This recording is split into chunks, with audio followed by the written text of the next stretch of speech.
Space, the final frontier. These are the episodes of the web series Engage. It's 7, your mission, to watch and discuss Star Trek, to seek out insightful commentary and crass humor, to boldly go where many reviewers have gone before.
Hello and welcome back to Star Trek Engage. My name is Samiel the Infamous. I have committed mutiny once again, which is fitting once we get into the episode, as Ryan pointed out backstage. Speaking of which, to my left, right, depending on your perspective. You mutinous bitch. No, it actually makes sense for you to. It makes sense perfectly. The irony of this episode too is that we're actually revisiting what was the original pilot to try to sell this show to the studio, and then they used it in this way, which was really freaking awesome. So yeah, it's gonna be fun. Yep. Say hello, my deposed captain. Hello. What's up, Boosh? Boosh be saying hi to everybody. What's going on, man? And yeah, I liked R2's comment. Imagine if Star Trek had nudity of Game of Thrones. I don't think that would add anything to the show. It'd be, it'd be different. It definitely wouldn't fly in the 60s, though. I don't think. Right. I had a friend once who really wanted like an HBO Star Trek where there was just boobs everywhere. Look. Well, it sure didn't do any good on Paramount. I'll tell you that much. There was a rumor a couple years ago of Quentin Tarantino wanting to do an R-rated Star Trek adaptation. I mean, I'd probably give it a shot and watch it. I don't No know that way, I would. I come don't on, like no. Tarantino. I'm not the biggest Tarantino guy, so that doesn't really. I'm not either. I'm not either. Yeah. So we What also have. stream is- sorry to interrupt you. What stream is Bush on? Can't see him. Bush? I think he's on Horny Alf's channel right now. Yeah, I can't see he's him in in the Horny chat. Alf's chat. I see him in the StreamYard chat. That's the one I have open. Okay. Mhm. Yeah. So we also have with us Adam the Redshirt. Hi, I'm doing okay. I got two things I want to Jesus. say. One, I just got blocked by a Raylo in less than 1 minute. So that's a new record. Well, Same you're- though, I want to share this though. So you guys know I started playing Star Trek Infinite this week, and I did Yep. stream it. And this came up as a quest line. Just you got to see this. Shut up, Wesley.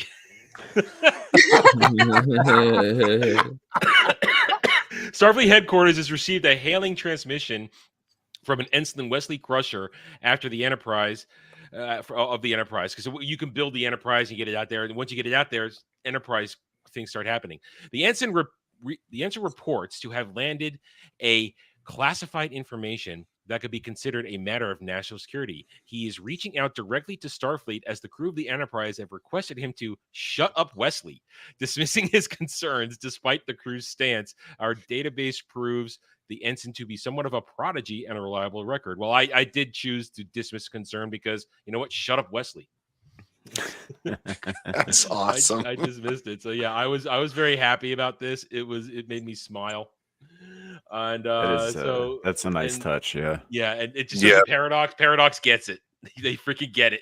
It was a great start to that. Or I was like 3 hours in, but what I played of it so far, I was enjoying. There was a bit of a you played like 9 hours the first day, right? No, I did 5 hours. Oh, okay, I did 5 okay. hours. Well, I encountered a crash bug that kept crashing, and I would have gone for another 2 hours easy if the crash didn't happen. So, at some point in the next few days, I'll get back to it. But it was a lot of fun. It's just fun. Nice. It's totally nerd. So I enjoy it. I'm happy to be here to once again watch the birth of martinis. And the rebirth. God, yeah. Hail to the chat. I hope you enjoy us revisiting that as well. Yep. And some sort of traitor down in the corner there. Oh shit! I still hadn't changed my name back. God damn, Dermy. Hi, I'm DevilMadeMeDoIt. Not like 3 on the Twitter. Happy to be here. Yeah. Are you sure? Devil, no. That you're only a traitor to Dermy. We still like you. It is interesting though that I thought that had something to do with this episode when you came in with that name. I was just like, you. Yeah. I did too. No, that's a middle finger to Dermy right there. That's what that is. Fucking Dermy. I started up Beelzebub. Samuel's been on it here on thing. It comes on after Ballbusters, and so since I'm not sticking around for the 5 hours that is Ballbusters and cutting it a little early, Dermy got a little. Oh my god, I watched that. Oh my god, are you serious?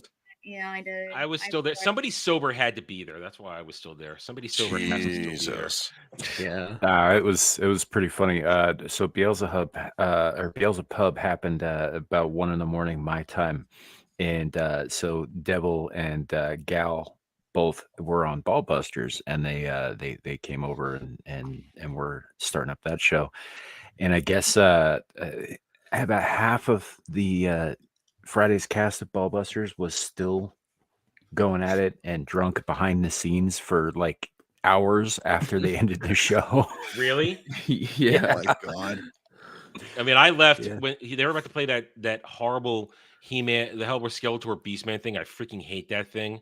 So I said, "That's it, I'm out," and I had to go to bed anyway because it was way too late at that point. But they kept going. Good lord, they were drunk. They were drunk off their asses. Yeah. We got our missing medical officer and third in command. Horny Alf is experimenting with new martini recipes, but he is going to miss the martinis this week. So, can put some Trenya in it. So, yeah. Also with us is our comm specialist Anna of Anna's Game Lad. How you doing? Thank you for having me. I apologize for not being here last week. I needed to get some shut-eye. I was very tired. But I did watch the CCTV of what happened when I wasn't on deck, and it was extremely disturbing. So hopefully it's going to be a lot more calm and smooth today. We'll see. But also, hail Chad, and thank you for beaming up and being here with us today. Yeah, it's going to be an interesting episode, especially with who's the guy who plays Christopher Pike? Something Hunter? Jeffrey Hunter, was it? Yeah, Jeff. I think it's Jeffrey Hunter. Oh my God, he's so handsome. I mean, not in this episode. He's not. Don't spoil Is it. that still him under the makeup? Yeah, I think so. It is. I think it is. Yeah, it's the same guy. So yeah, You know, thank you, and let's engage. Yeah. So I thank you all just for- noticed what Anna has on her shirt, by the way. Oh yeah. Yeah. Mhm. Yep. So, That's cool. Awesome. She's more gung ho than we are, guys. What the fuck? I know. What the She- fuck? Dude, I've She just been is. on- I I just I've streamed been for 2 trying to hours. wake up. This I is- never missed goes you. well. 7 I missed streams in the last 2 you. days, so I'm still kind of groggy. Sorry, guys. So I started doing a new game myself this week. Plus I had my regular shows, and I was on Devil's show in the middle of the damn night Saturday morning, which was a lot of fun. It's awesome, but you know that, and then I did another show on somebody else's channel last night. Like it's been pretty much nonstop streaming for like the last week and a half, and I'm having a little trouble staying awake. So, but All I hear is we fucking are- excuses. You know what? You know what I don't hear? I don't hear martinis being made. That's true. I don't either. I also seem to hear somebody saying something about fucking excuses when he keeps bailing. But I think it might need to do a time change. Going from Florida to Colorado has really fucked me on 2 hours. It doesn't make sense to do a fucking stream at 6 p.m. that used to be at 8 p.m. So it's I think it needs to be shifted. Anyway, that's not why we're here. So, but all right, let's get the ball rolling on the old Star Trek. Maybe.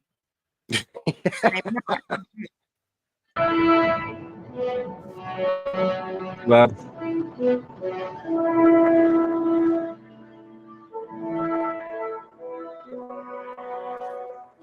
Samuel, do you have the potato internet today? yep. I guess as long as we can hear the audio.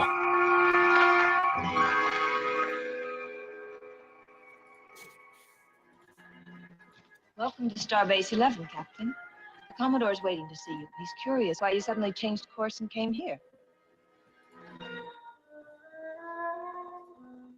We received a subspace message asking us to divert here immediately. And she is Please check hot your for message, him. Captain. Oh yeah. No, she's making the googlies. She gets distracted at one point. Oh, what? Oh, hi. No, Jim, I just can't understand this. Mr. Spock received a transmission from the starbase. A message from the former commander of the Enterprise fleet, Captain Pike, urgently requesting that we divert here. Impossible. If my first officer states that he received a transmission from Jim, some- I'm not doubting anyone's word. Jose. I'm simply telling you it's impossible. Why? You don't know. You actually don't know what's happened to Captain Pike? There's been subspace chatter about it for months.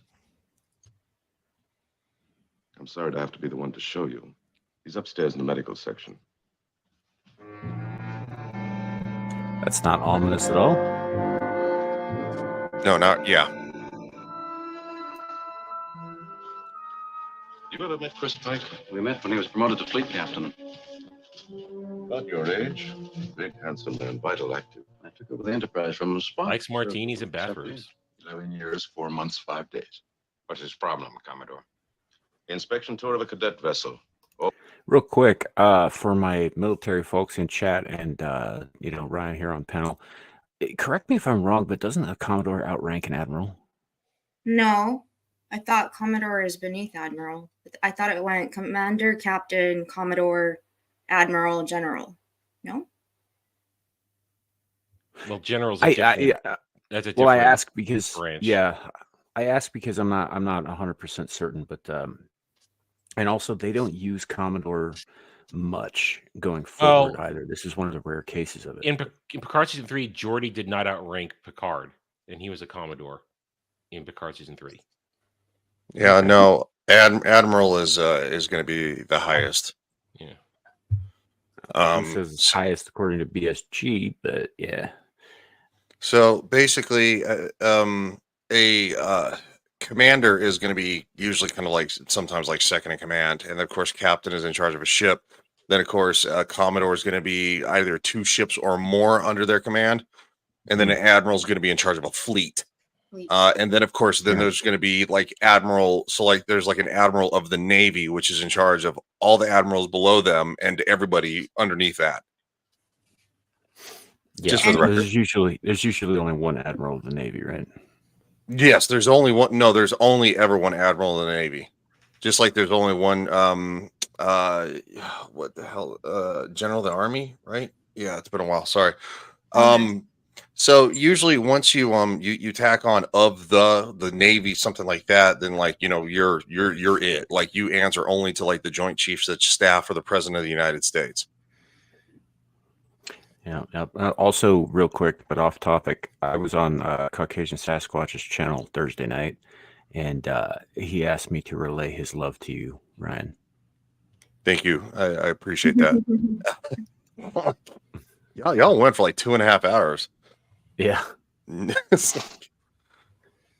it was a fun time. But all right, I was just curious about that because like I don't know a lot about how rankings go. Like I know that you know, at least in the Air Force, you got like Major, Lieutenant Colonel, full bird Colonel, then General. So like a commander is going to be roughly in the spot of like a major or lieutenant colonel. Colonel for like the Army is going to be at the same rank as a captain for the Navy. Okay. Which is weird because the Army also has a captain, which is an 03, but it's just 2 bars. Yeah, I know. It depending on the branch of service, it kind of messes with people.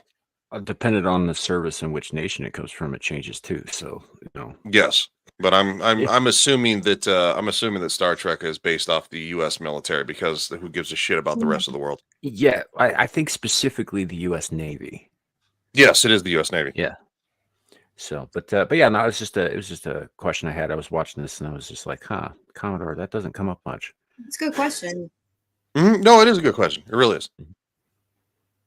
Old Class J starship. One of the baffle plates ruptured.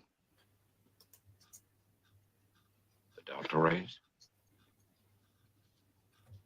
He went in, bringing out all those kids that were still alive.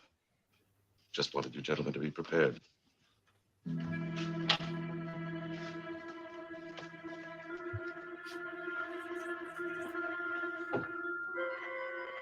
Captain Pike.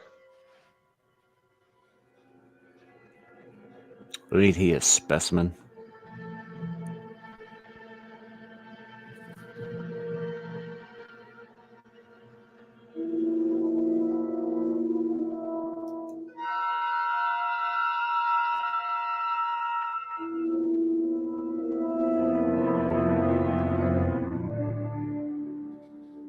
Captain, you remember these gentlemen.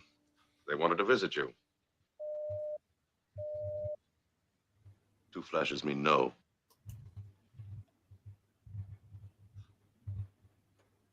I thought you might make an exception for them. I'm sorry, gentlemen. Chris, if there's anything I can do for you. Captain Pike, may I remain for a moment? Only if you have martinis. Go get the bathrobe. And sprawled out on the bed. I'll tell you what. Right. Real quick, we have some new people in chat. We got Ruben Christopher Haynes. Welcome, buddy. I know Ruben. It's been a while since I've seen you. How you doing, man? Hope you're feeling better and everything's going well for you. Ruben is actually somebody that met on Vets Talking. He's a part of the fellowship and everything. So it's good to see him again. Yeah. Looks like he's got the Star Trek rankings laid out for us too here. So Ensign, Look at him Lieutenant, go. Senior Grade, Lieutenant Commander, Captain, Commodore, Rear Admiral, Vice Admiral, Admiral, and Fleet Admiral. So appreciate it, man. That clears up a lot for me. Thank you for that, sir. Yes. Mhm. Yeah, absolutely. We also have Aerial Ballet with us. Who, Yes. Hello, Aerial Ballet. I've never seen you. Welcome to the fun. Hopefully you don't mind inappropriateness and Star Trek combined. Right. As far as why they're classified as USS, probably because they didn't think that far ahead when they were typing it out. Like we said, it was based very much on the U.S. Navy. So, because UFP would be better, or at least UPS, like what can Brown do for you? United Planets ship. Okay. You said what can Brown do for you? I know. You sort of got there before I could. I love that is my favorite slogan in history. What can Brown do for you? And that was from UPS. What can Brown do for one little white girl on a couch? Oh, wait a minute, wrong string. But yeah, it would make more sense to be like United Planet ship or United Federation ship would make a lot more sense. But but they just stuck with USS, which is United States ship, obviously. Yeah, which I'm not gonna complain. As a big old fan of the United States, I'm not gonna complain. Right. Vicky T, welcome in. So, but here we go over for those of you who are not familiar with the format here, we go over the episode. We make a lot of really bad and in poor taste jokes, especially Adam, because he's super gay. Wait, why am I the super gay one? When did I become super gay? When you put on the red shirt, buddy.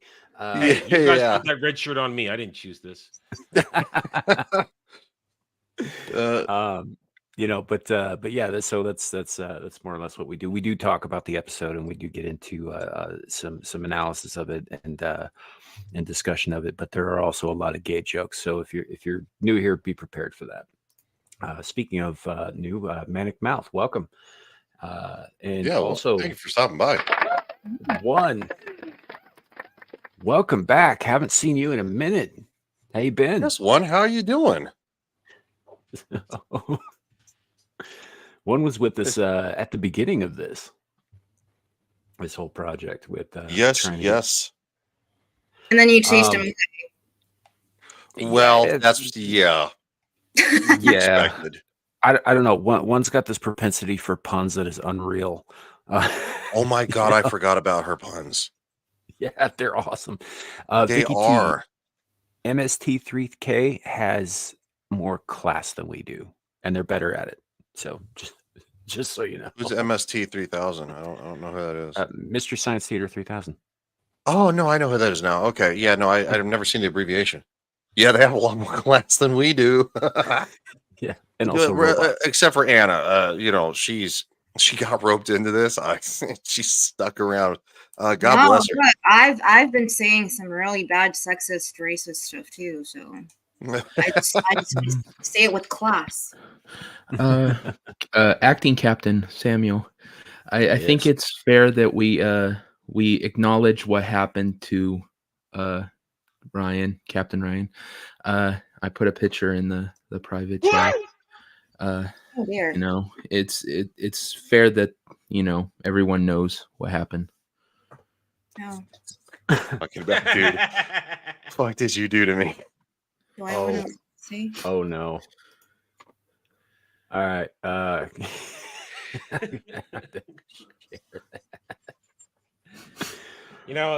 Tyranny Hooker is hardworking. Oh God. Sometimes you get put in a situation where I guess size doesn't matter. What in the fuck? That is just horrendous. Are you going to show that? There you go. There it is. Our captain on Engage has suffered an incident on our last away mission.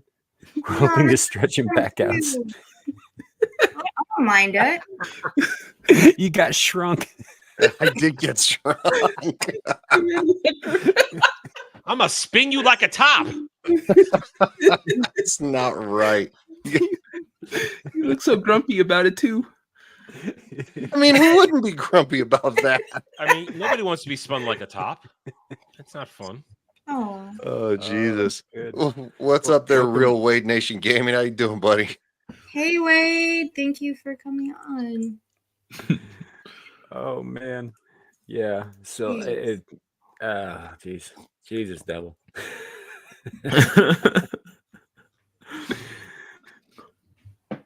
All right. I guess that's for me making fun of him all the time about his cheery Right. disposition. Teeny tyranny hooker. Oh, God. That needs to be the new hashtag on Twitter. All right. Hold on. Let me change that shit. Teeny tyranny hooker. Oh man, that should be your new PFP too. You shut the hell up. I don't want to hear nothing from you. All right, let's get back into this while Ryan goes ahead and changes into his itty bitty tranny clothing. At least he doesn't be on his knees anymore. He can just stand It's there. only 6 days away at my. What's that? I say at least he doesn't have to get on his knees anymore. He can just stand there. Yeah, that's true. You won't have scab knees.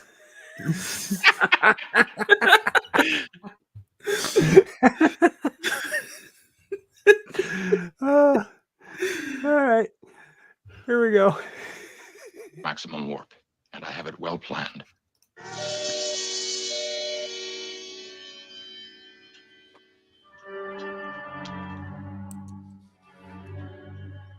I have never disobeyed your orders before, Captain. But this time, I must. I know it is treachery and it's mutiny. But I must do this. I have no choice.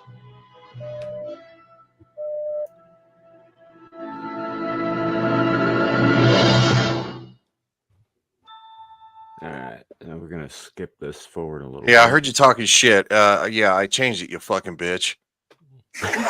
Dude, that's awesome. Gotta own it. Gotta own it. I'm not IA steering to the skid, bro, but it doesn't mean that Samuel's got to sit there and talk shit.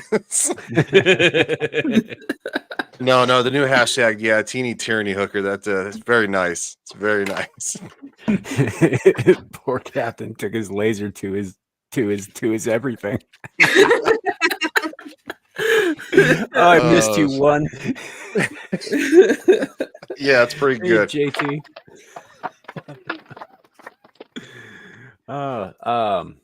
Yeah, so Spock is bad touching Captain Pike, and Pike is like screaming for dear life with his little Stephen Hawking button.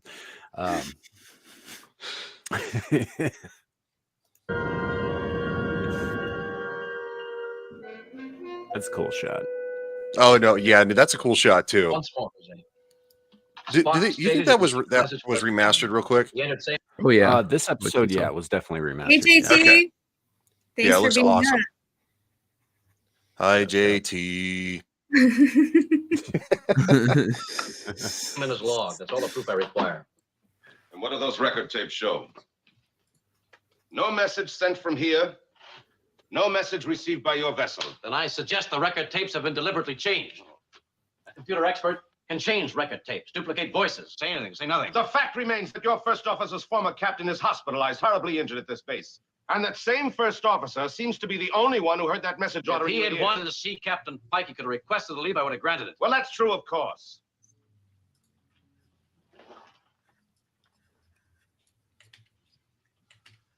Who would want to divert us here? There's no trouble in the space sector we're patrolling now. No alien problems. Computer center. Chief Humboldt here, sir. Have you rechecked all the record tapes on the date in question? Yes, sir. Is there any way at all a message could have been sent from here without us knowing it? Negative, Commodore. We've checked and double-checked everything possible. All right. Start checking the impossible. Mendes out.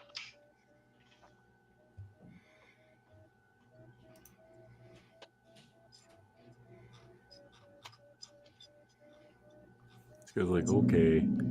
Dun, dun, dun. I like that Spock is kind of coming off as a villain in this right now. I like it. Oh yeah, he absolutely is. Like even the music changes for him because it's like, oh,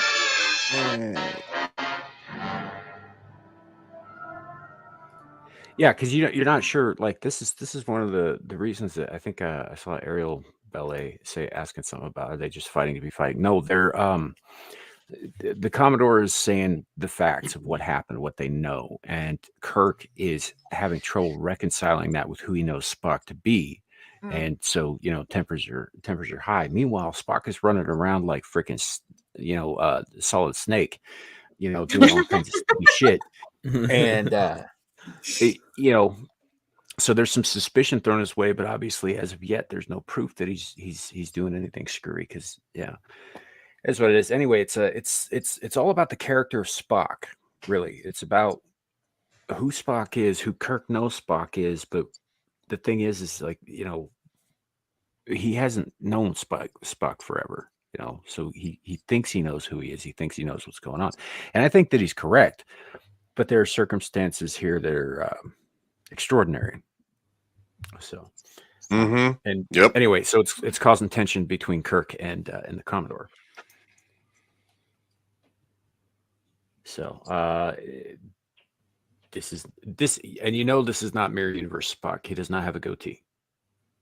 Oh, jeez. You got to have a goatee. Somewhere. Right. Yeah. So, but yeah, so they're, I think it's warranted at this point. Tensions are a little high. I mean, obviously it's pretty early in the episode. We're only 7 minutes in, but I think it's warranted, given that, they've had such adventures in the last 10 episodes together. Hey, Kale. Thank you for being me up too. Good to see you.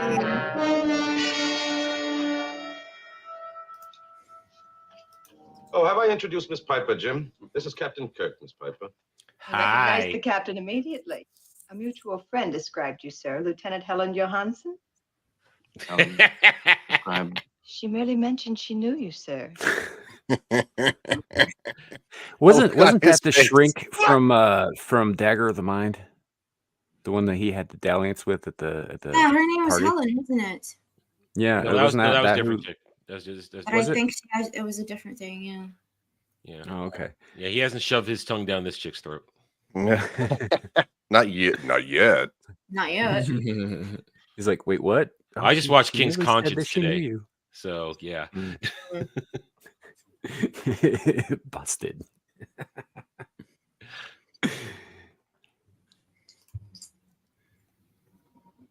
You have something to report, Miss Piper. Oh, yes, sir. I'm afraid our investigation turned up very little, Commodore.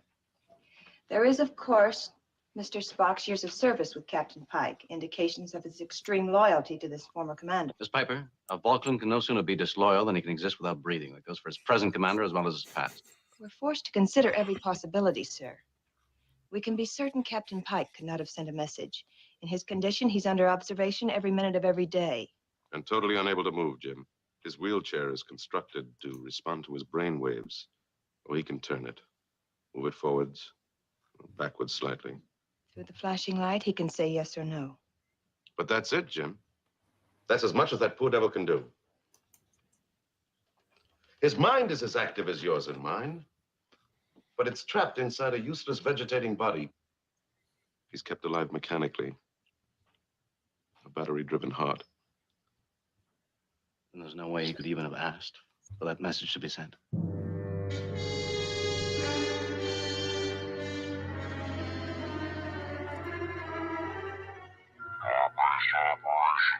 Starbase operations.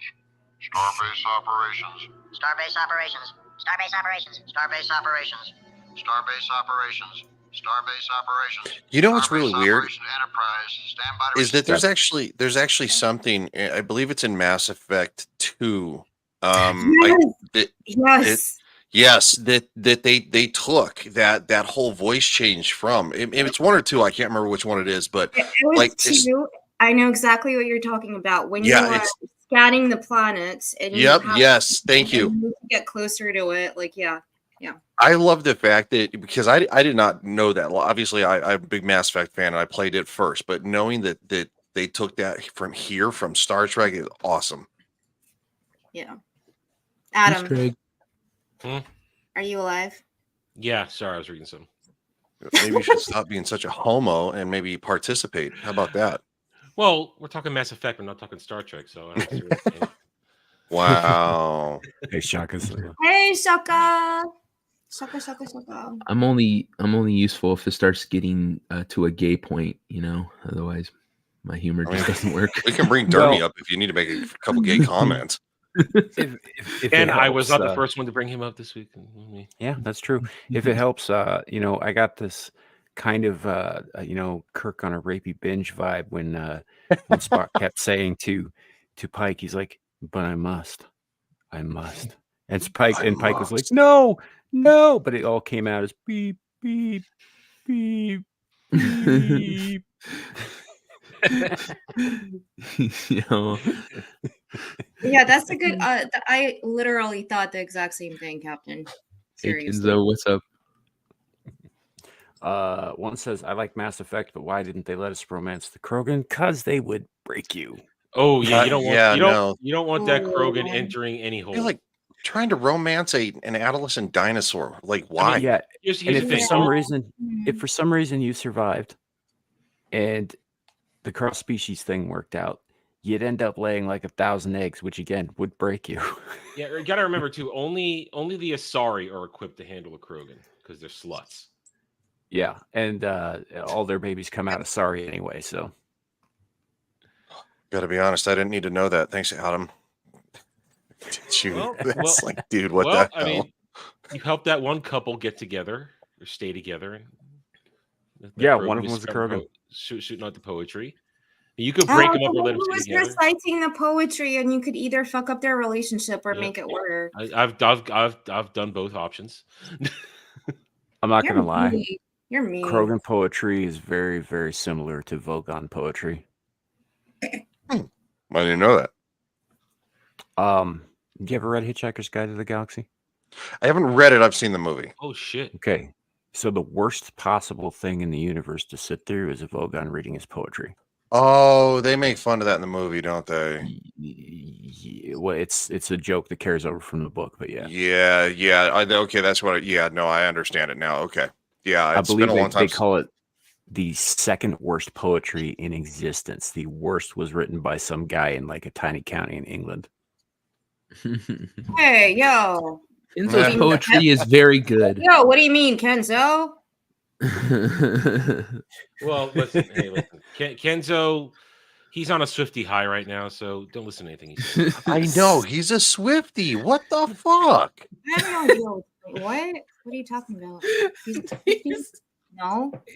Yeah, anytime you see something Taylor Swift on you know, on Twitter or whatnot, make sure you tag Art by Kenzo because he is a massive fan and he needs to know all this stuff. He archives it. He's writing a book. So make sure you tag Art by Kenzo anytime Taylor Swift comes up on Twitter. That said, wow. we got a little bit of bummer, some news in the private chat here. Apparently Suzanne Summers just passed away. Really? Yep. Wow. Jeez. Oh, R.I.P. to Suzanne Summers. She got me through a significant portion of my adolescence. Queen of the Thigh Master. Yeah. That's wild, man. Yeah. Not you two, one. Yeah, not you two. But sorry, that was completely inappropriate after that announcement. But that's a shame. That's I'm sorry to hear that. I hope she rests in peace, and I hope her family gets through this okay. Yeah, that sucks. That's a bummer. She was a legendary lady. Yes, it's very true. Receive new orders, Enterprise.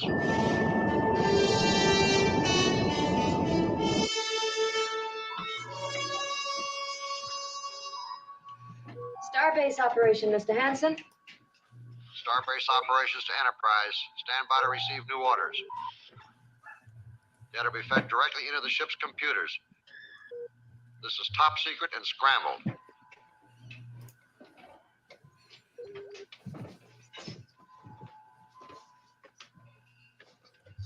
Enterprise standing by.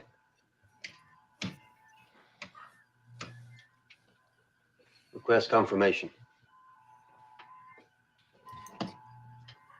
Enterprise to Starbase. Request confirmation. Sir, this is a security area. What are you doing here? I have security clearance, Chief. Who gave you clearance? I haven't been notified. You're cross-circuiting it. He said to the... Repeat, Enterprise to Starbase. Orders received. We need operating confirmation And there goes. from the ship's captain. Oh, it's gonna be like that today, Come is in, it? Starbase. Come Yep. All right. Give me just a second. I'm gonna in, Captain Kirk. try something here and see if I can't get this to reload a little bit. Sorry about that, folks. My internet is taking a poo. Super awesome today. Yeah. We don't believe you. No, something weird's going on. Just like Ariel in chat is saying, or so. No, one saying, I'm kind of acting sus. I know, right? His internet, like him, is dragging today. Yeah. Yeah. All right. I think we got it worked out. Hopefully. If not, I can actually take over if you want and show it. It's up to you. You're still running the stream though. No, you're still running the stream. You're still sitting in the chair. I mean, let's be honest. Even though Kirk is kind of sidelined, he still does help, kind of in a way. So he's not completely sidelined. He's just locked out of the Enterprise. Right. Actually, that might not be a terrible idea. We're at Mark 1025. Okay. Yeah, I pulled it up about 1017. So hold on. Let me do. Yeah, you can highlight the chat and pay attention to that. God damn it! What the fuck is going on with this? Oh, I hit the wrong fucking button. Stupid StreamYards. Fucking StreamYards. Right. We're just past that, but this is right about the part where the engineer comes up to Spock and like tries to take him out, and Spock's just like, I'm not having it. I found hit it. me in the face twice, and I'm gonna duck, and you're gonna bang your elbow real hard on the machine, and then I'm gonna nerve pinch you.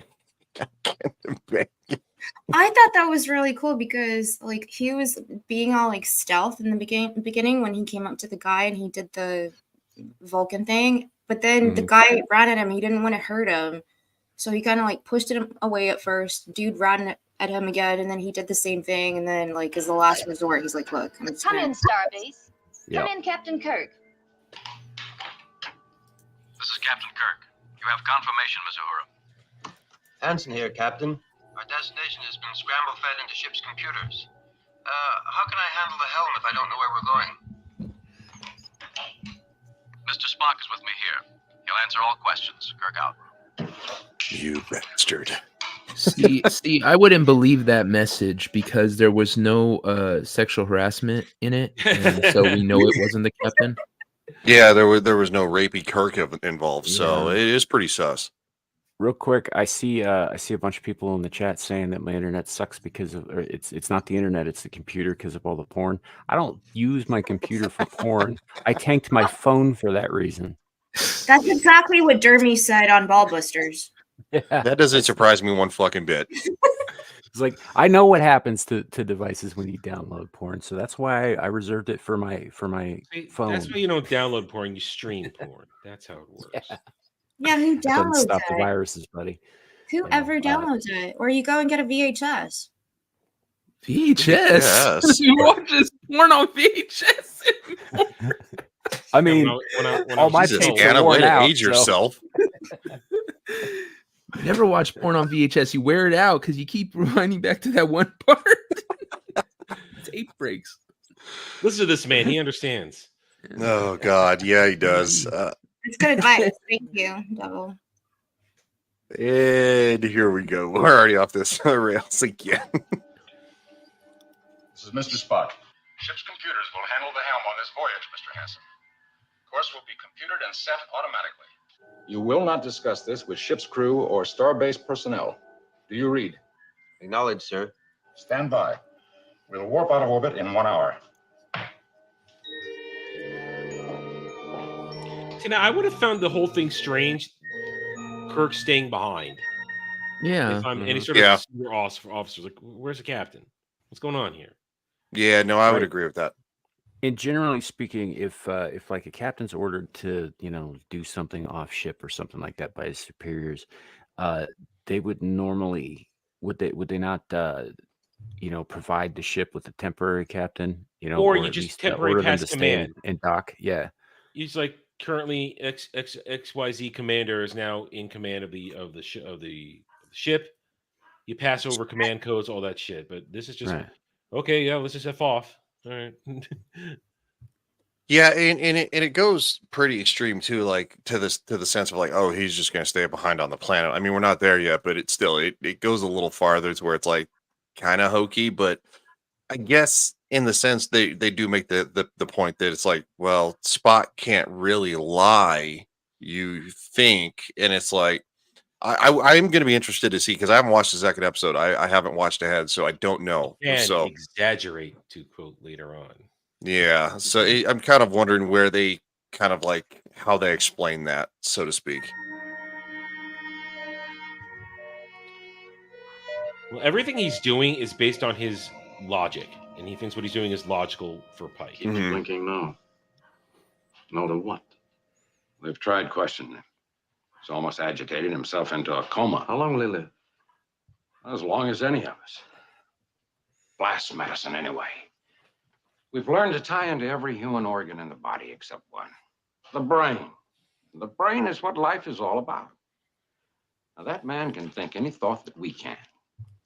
Love, hope, dream as much as we can. But he can't reach out, and no one can reach in.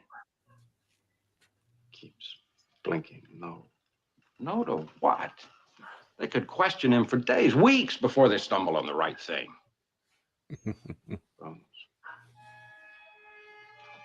Could this have anything to do with Spock? I don't read you at all, Jim. I mean, it's Either a message was received.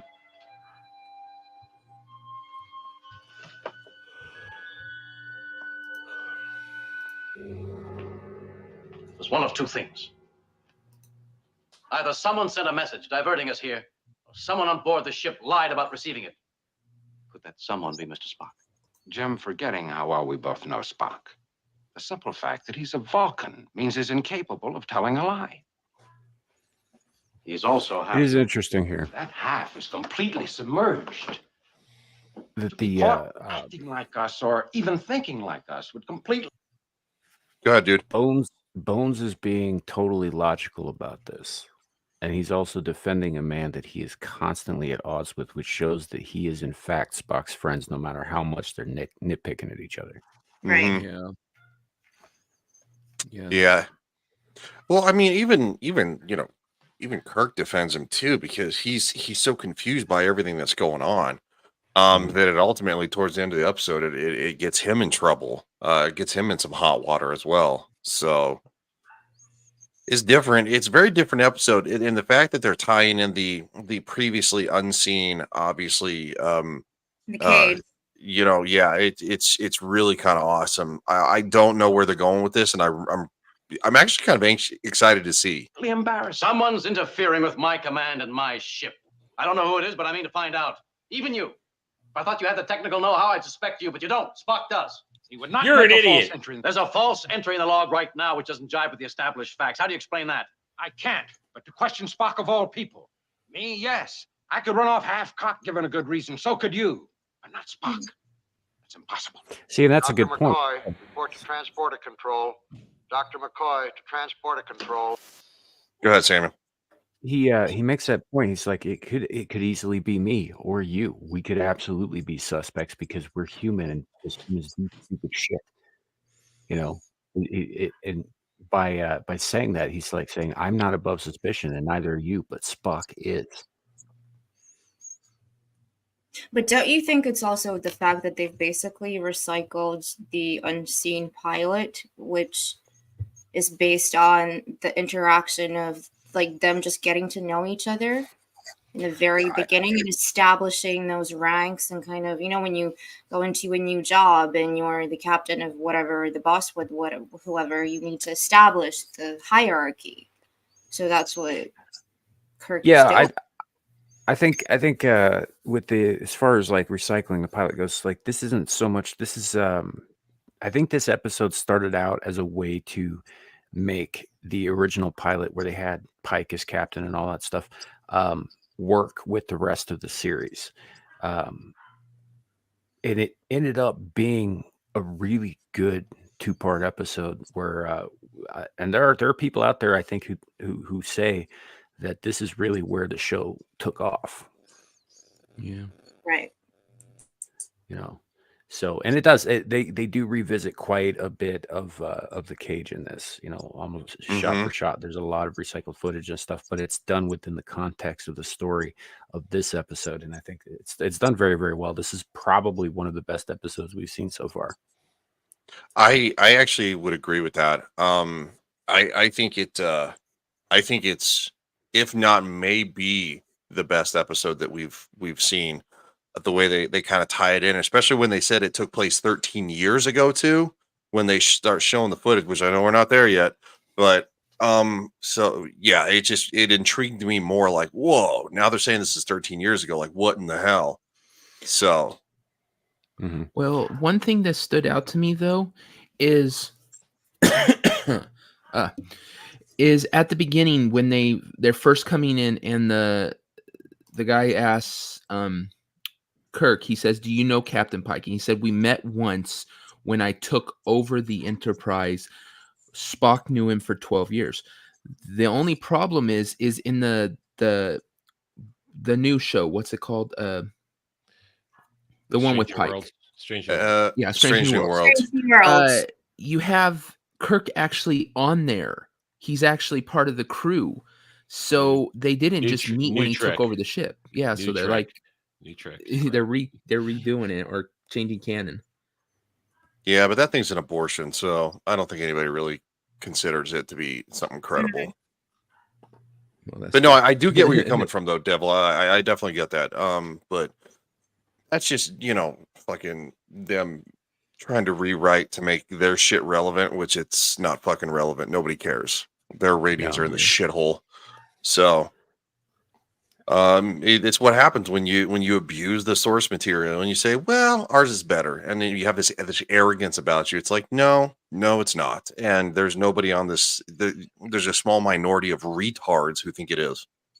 I'll be honest. After the Klingon Taylor Swift dance off, I kind of forgot that show was a thing. Oh, yes,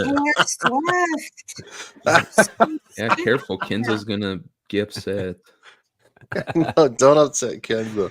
I forgot about the Klingon dance off. Jesus. Klingon boy band. What a fucking wet fart. I'll tell you what. That's terrible. It's so terrible. Aboard the Enterprise, Doctor. Medical emergency. Well, what is it? Sickness? Injury? How bad is it? That's all we have on it, Doctor. Just needed aboard.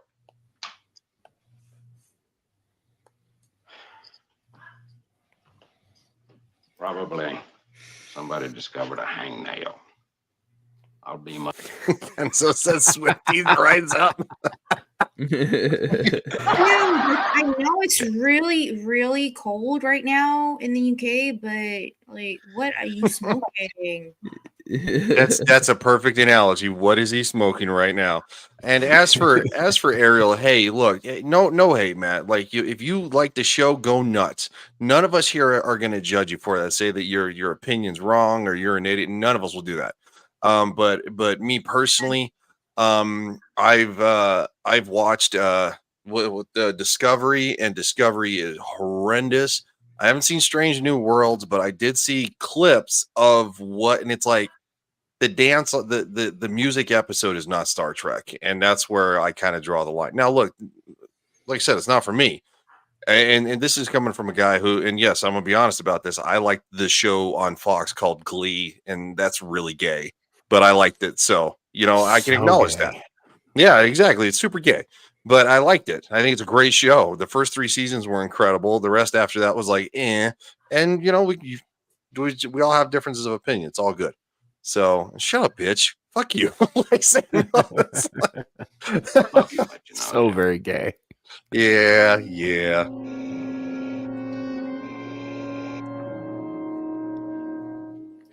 For eyes of Starfleet Command only. Oh, I'm certifying I ordered you to read it. Know anything at all about this planet? What every ship captain knows. General Order 7, no vessel under any condition, emergency or otherwise, is to visit Talos 4.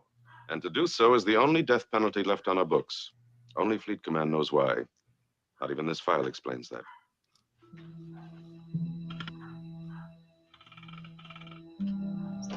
But it does name the only Earth ship that ever visited the planet.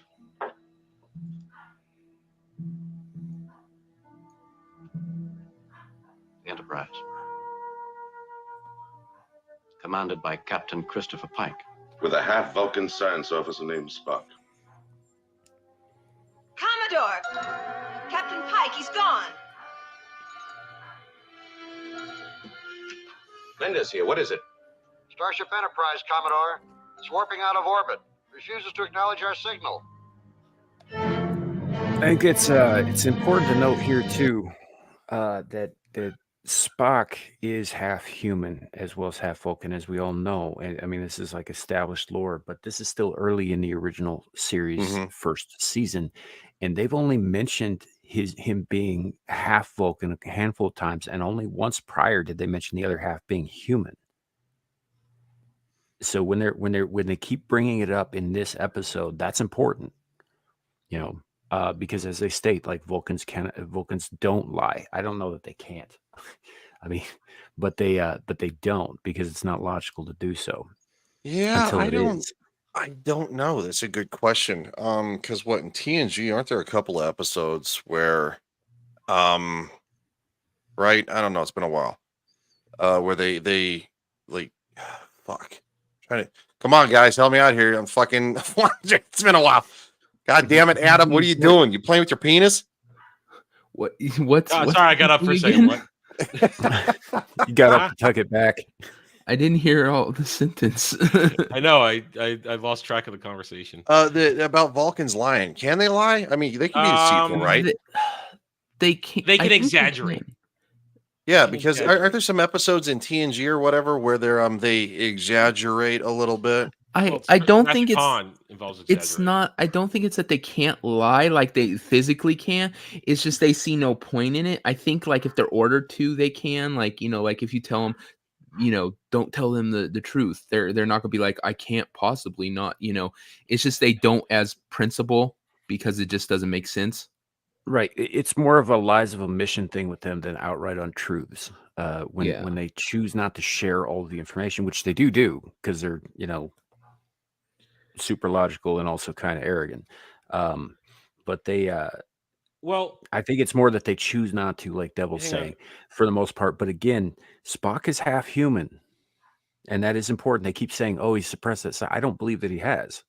Bring up Irabul's last comment there. If you compare 6 to 2, in 2 in Wrath of Khan, he exaggerates. In 6, Kim Cattrall is never directly asked about anything. She just goes about her business. So she technically doesn't ever lie. In 6, I know Kim Cattrall was in Star Trek at all. That's kind of. She just basically dances around it all and pretends. And when pushed, she won't speak of it, which then we get to the forceful mind meld, as we'll get to talk about. I guess you could say that by an omission is being deceitful, but it's not a lie. Because I think lying to somebody is like saying, your spouse asks you, did you cheat on me? You go, no. And then of course, I think being deceitful is you cheating on somebody, and then of course they and then you just never admit to it, like it's an omission of not being truthful. Yeah it's like a straight up lie, like it's telling the captain, I still have complete respect for you even though you're short now. Like that would be a lie. It's like Sulu, I have complete respect for you, but then that's damn you, devil. Yeah, but like if you go to Enterprise, there's a whole episode involving because the Andorians are still not at war, but definitely antagonistic with the Vulcans at that point. And there's I forget the name of the planet, but there's a planet that is contested territory between the two of them. But Vulcans have a monastery on there, and therefore a claim, and it's thousands of years old. What they're not telling the Andorians or anybody else is that they have a Vulcan listening post embedded in that monastery to spy on Andoria. That would be being deceitful, but not an actual lie. Yeah, I think Right. that's probably a good way to put it. I think that's an excellent way to put it, actually. All right. Puddle Jumper says, I loved Enterprise. Season 3 and 4 were great. Hey, I haven't seen Enterprise. I've heard.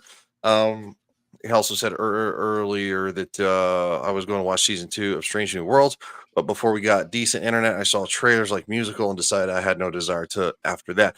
Now I've heard from some people that Strange New Worlds is not the worst. I've heard that Discovery is by far the worst. Raster I've watched is very pro Strange New Worlds. Okay, well, and look, Raster's no bullshitter. So if he's pro Strange New Worlds, I got to give it some credit, which means that I'm probably not going to continue watching any more Discovery. I've watched 9 episodes and it hasn't gotten better, and it's only gotten worse in my opinion. But I think if Strange New Worlds has a decent word of mouth, why not? I mean, like I said, there are things.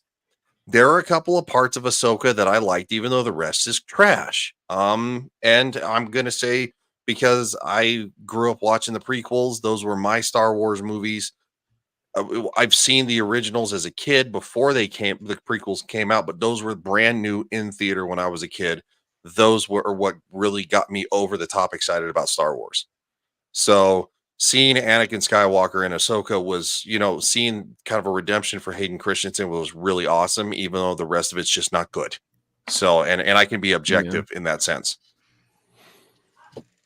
And I'll never bash anybody for liking something, because again, I actively own the 5 season or however many season thing of Glee because I really like the show. And as Samuel said, that's super gay. Oh, I'll bash Disney stands all day long.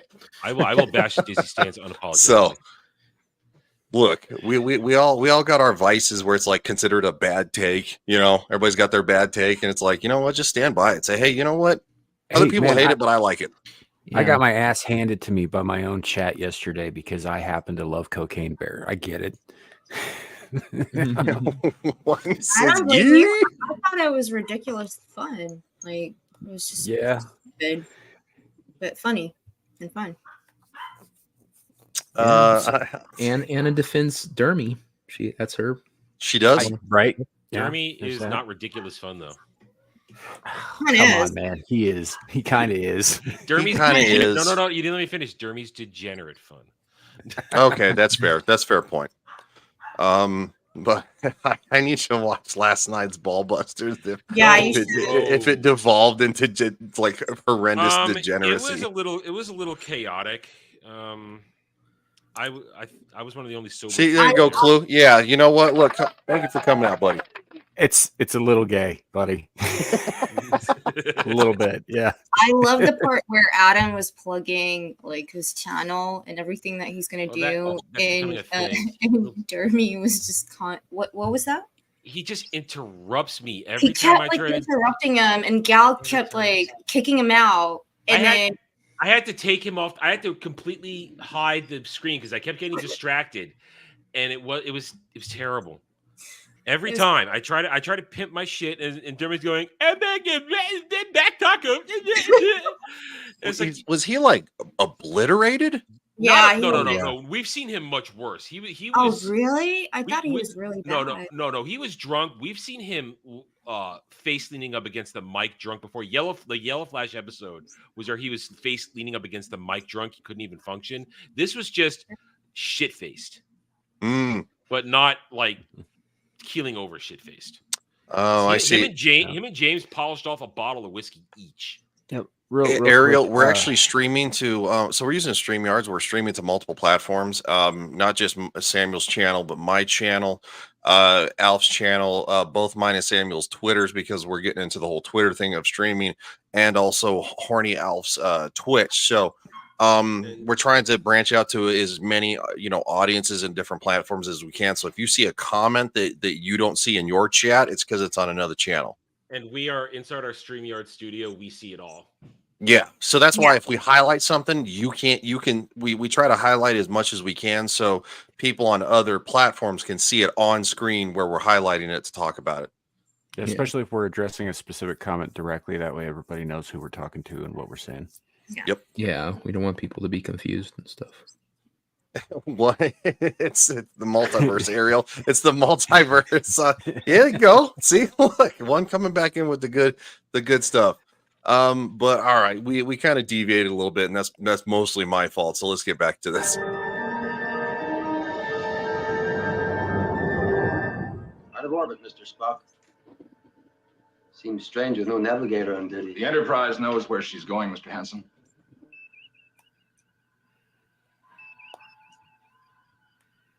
Someone's trying to hail us, sir. Maintain radio silence, Lieutenant.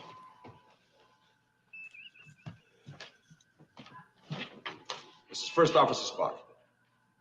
Per Starfleet orders, this date, I've been placed in temporary command of the Enterprise. While our destination is secret, our mission is relatively simple. Starbase Command has assigned Captain Kirk medical rest leave until our return. His instructions are that you will obey my orders as you would his. First Officer out. Do you think he? Who said Jim needed a medical rest leave? And this call about me being needed aboard the ship, I've checked everywhere. And no one from the ship made such a call. That's right. Doctor, I regret they elected to keep certain things from you. Will you come with me, please? What's Do you up, think dude? he paused the announcement when the door opened? I don't know. Or did the whole ship hear that? As the door slides open, the whole ship hears that. I hear a dog. Yeah, if y'all hear rumbling in the background, that's because the air show's in town too. I went yesterday, which was awesome, but a lot of fighter jets flying around. So and I literally live from less than 10 minutes from the border fence of the airport. One says, what? How did you get in here? And then, of course, I like the fact that Ariel responds and says, I snuck in through the fence. Yeah, Ariel just jumped chats, so that's awesome. That's good shit.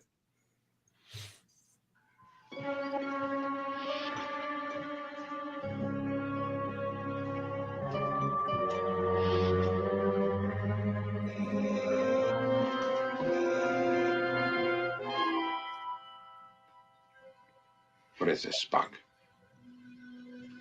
Captain, are you all right? I see that you're still signaling. One moment, please.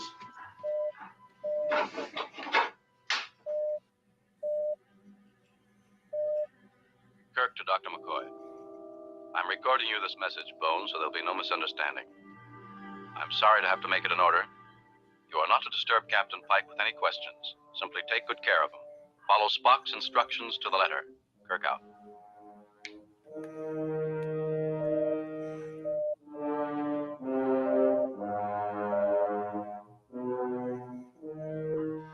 I have a question.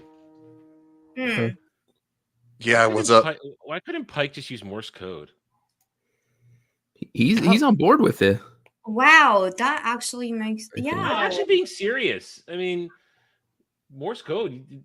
You could, yeah, for sure. Yeah, it's just something Boop, occurred to me. boop, boop, boop, boop, boop, boop, boop, boop. Yeah, but with the light. definitely would have that would have probably made more sense contextually, but I don't know that they were. How much longer would this show be if they had to wait for him to like Morse code out everything he was saying? Yeah. So Ariel Ballet, I think, makes an interesting comment here. Show him he used to be alive during the Old West. So DeForest Kelley was actually in a bunch of Westerns. Usually is the bad guy prior to Star Trek. Sorry, I was muting because literally there's a fighter jet flying over my house. We can't hear any of that. Your mic does a pretty good job of shutting that out. I guess. Well, during the really loud parts is when I mute. So I guess the next time when it flies over, we'll find out if you can hear it. So I'm surprised you guys can't hear the kids screaming next door. I'm surprised you guys don't hear the women I keep in the basement. Oh shit. Well, you soundproof to that. Yeah, you gotta be on top of that soundproofing. I'm sloppy. I just it's I do it on the look on Anna's face is priceless right there. Impulse kidnappings. I can't control myself. Her eyes said she wants it. No, they didn't. Sir, scanners report an object following us, about the size of a star-based shuttlecraft.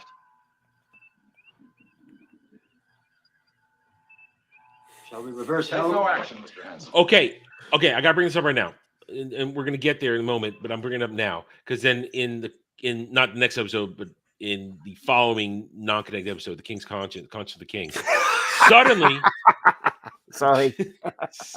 suddenly, the Enterprise has a shuttle bay with shuttles. No, they didn't. No, it's just the shuttle's following them, and then they No. But now they're going to have a shuttle bay where they can put it, and they're going to keep shuttles around. Where were the shuttles during all the episodes prior to this, where people were trapped on planets and people were trapped under a cover with Sulu and nowhere to go? Okay, so that's a good point. That's true. This shuttle, they didn't have the shuttles obviously on board here. Like they're basically making room in a cargo bay. You know, where shuttles can come and go. But in the next episode, they say shuttle bay. Not right. In Conscious, they say shuttle bay. Well, if you watch the next episode, man, you're kind of like ahead of the curve here. I haven't. I have downtime. So. It's probably an oversight, Adam. Okay. All right. Honestly, it's probably an oversight. But if this particular shuttle, they're probably referring to it because it's got that shuttle in it. This shuttle is from Starbase 2. It's not from the I know. Oh, I know they don't have any on there. But if they start making that they have shuttle, I know that they didn't think this shit through yet. I know, but it's just actually it's called remodeling. It doesn't get remodeled until motion picture. That was the first refit for the Enterprise. It sounds like a red shirt's asking too many questions. They might need to go on. Yeah, I think he needs to get fucking murked soon. No, Adam has a point though, but I think that this whole look, you watched. Hey, you have a red shirt too. Watch yourself. A white one today. Traitor. Well, sorry, Anna, go ahead. She's making a point. Let her go. She's defending me. Let her go. No, Adam's right, because look, the first episode, and this is based on the pilot, they've reimagined the pilot. So maybe in the pilot, it was a completely different thing they thought of. And now, they didn't really think of changing everything completely to make it make sense. So that is what it is. Enjoy it. Stop complaining. But she told you. But at the same time, you have a point. Backhanded defense. I've been backhand bitch slapped by Anna. Okay. Yeah, a little bit. Wow. Shadoo's getting in a couple of shots there. we know. We all know. Who thinks she defends Derby too? But probably makes quick, Adam feel worse sorry, than Devil, better. I love you. I'm so sorry. I didn't mean to be mean to you. It's okay. Devil gets an apology. I get bitch slapped and Devil gets an apology. Fine, whatever. Well, Devil cries, so Devil may cry. Oh, that's good. That's good. That's good. Oh God. But at our speed, they'll never catch us. But in case they want to reach us, You have your orders, Mr. Hansen. We'll make no contact.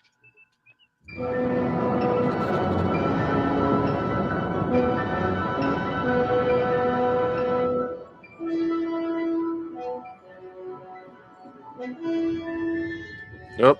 I want to show the shuttle bay. The shuttle, not the bay.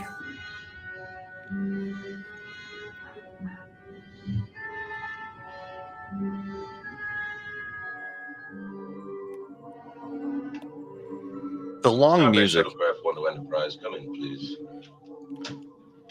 Enterprise, Commodore Mendez and Captain Kirk. If you read me, you are ordered to reply. Repeating it on all emergency frequencies, Jim. Spock is headed for Thomas 4, all right. Pulling ahead of us fast. Fuel is down to 63.3. If we turn back now, we've just got barely enough to get us back to the base. Shuttlecraft to Enterprise, come in. Shuttlecraft to Enterprise, come in. Enterprise, come in.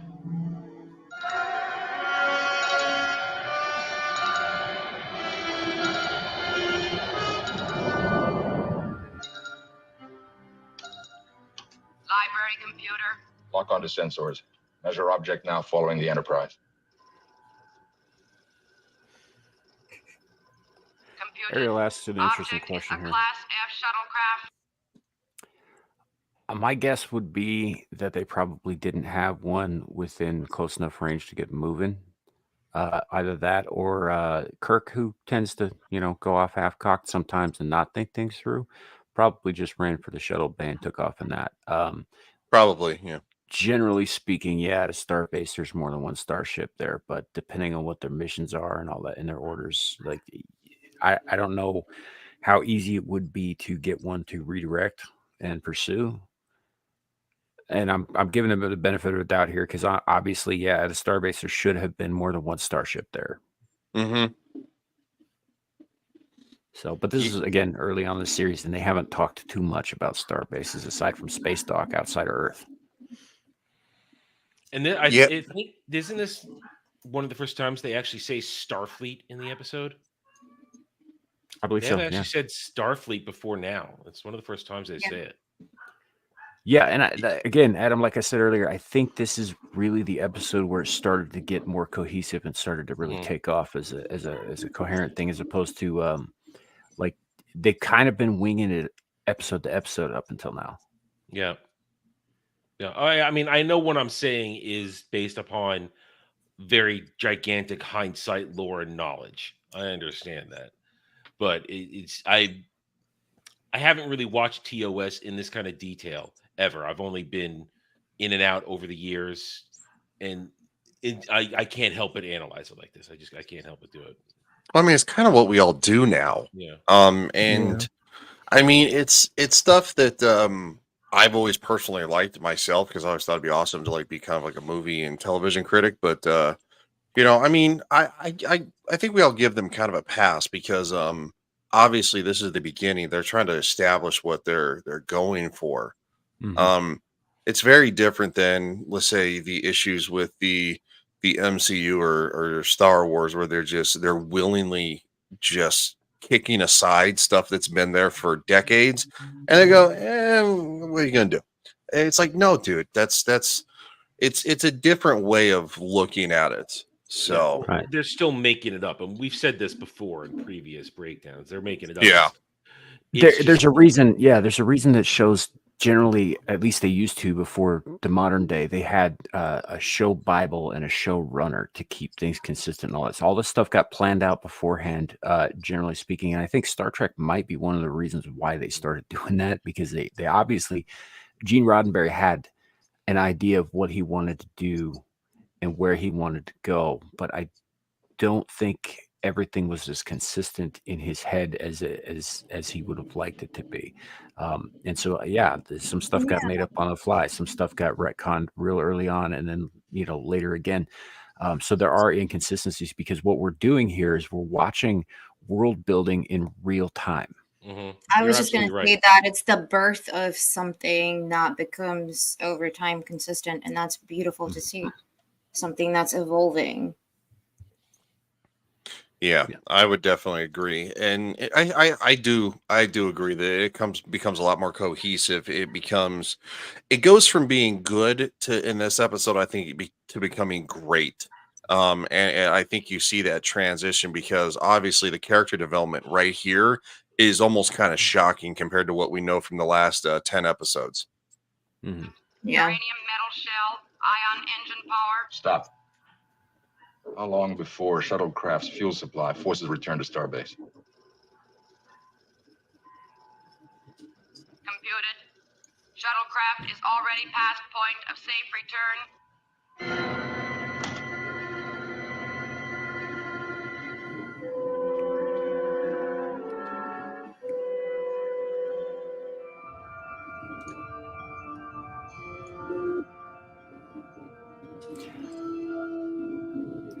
William Curry, I think the shuttlecraft does actually have limited warp capability, but it's not as fast as the Enterprise is.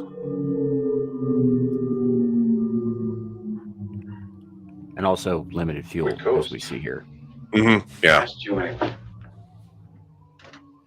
You had no right to come along. RHIP, Captain. Rank hath its privileges.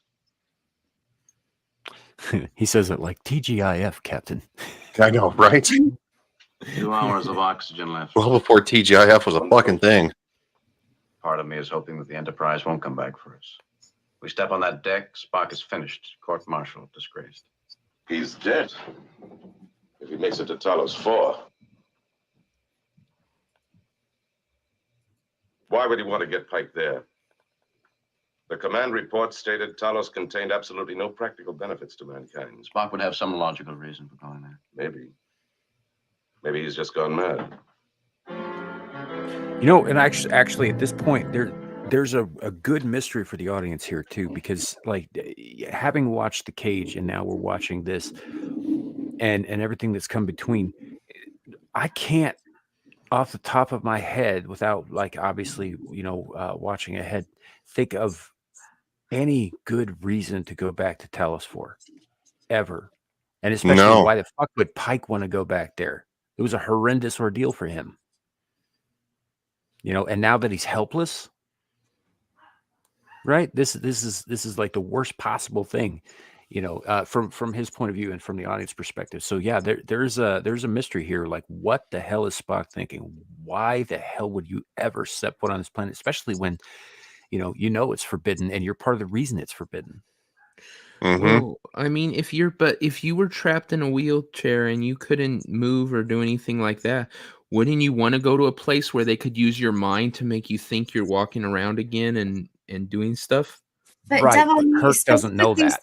Yeah, he that's true. specifically says to Spock when Spock asks him, in 6 days, I have a plan. Like, do you want me to do it? He's like, no. He's like, again, do you want me to do it? Go through with the plan. He's like, no. So yeah. Like William Curry here asks, there's no practical benefits, but there's a death penalty. Yeah, the death penalty is there to discourage people from going there because, like, the Telosians collect species. Mm-hmm. And so do you think in a way it might be establishing Spock's character or somebody like with Kirk later in episodes when Kirk is being emotional, like, no, I don't want you to do this, and Spock's like the one like we have to take the risk and we are going to do it because I know what's best for you. I think it's certainly building his character, yeah. Or at least adding to it, like adding layers to it. But the mystery here, I think, is the important bit, because we know that there's a death penalty for going back there. We know that it's off limits to all people, all Starfleet citizens, all Federation citizens. We know that Pike had a horrendous ordeal there, and it'd be very difficult as a human being, as a human man, to relate to that without wondering why anybody in his position would ever want to go back there, especially now that he's been irradiated to shit and can only use like beeps to communicate. He can't even move on his own, right? And why Spock, being the logical person that he is, would even attempt something like this when he knows that not only will he get court-martialed, but he's probably going to get executed over it. And he doesn't appear to know what he's doing. So it is it's a little mystery boxy, but I think it's interesting. I can hear the jets. Told you. The U.S. Army has declared war on the tyranny hooker. Of course, I will be honest. They've been rumbling a bunch, but I think you guys have only heard like a minimal amount. So yeah, Samuel is mostly right. Mm-hmm. Mostly. Hello, Paul Hadouken. What's up, Paul? How you doing, man? Power Couch. Power Couch. Hashtag Power Couch Nation. Yeah, Team Power Couch. fuck that back taco crap. Well, that's the problem, isn't it? Yeah, it is. I keep wondering who might be after us in a shuttlecraft. I keep coming up with the same answers. But I can't be right, can I, Mr. Spock? Computer control. Lock on to shuttlecraft following us. Locked on. Tractor beam ready. Go to tape Able 7 Baker. Execute instructions. Is it the captain, Mr. Spock?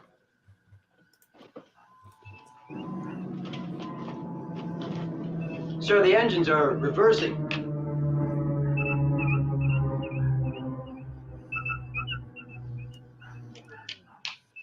She's brought herself to a dead stop. This is the first officer speaking. Security, send an armed team to the bridge. Transporter room, stand by to beam Captain Kirk aboard. Effective until then, Lieutenant Hansen is in operational command. Sir? First officer out.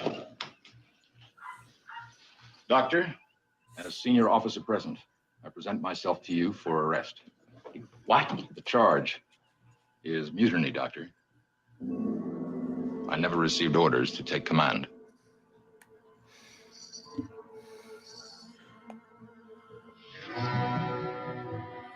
Security reporting, Mr. Spock.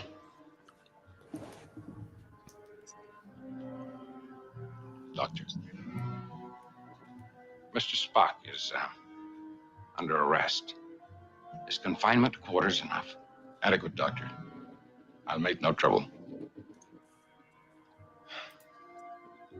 Well, confine him. Yes, sir.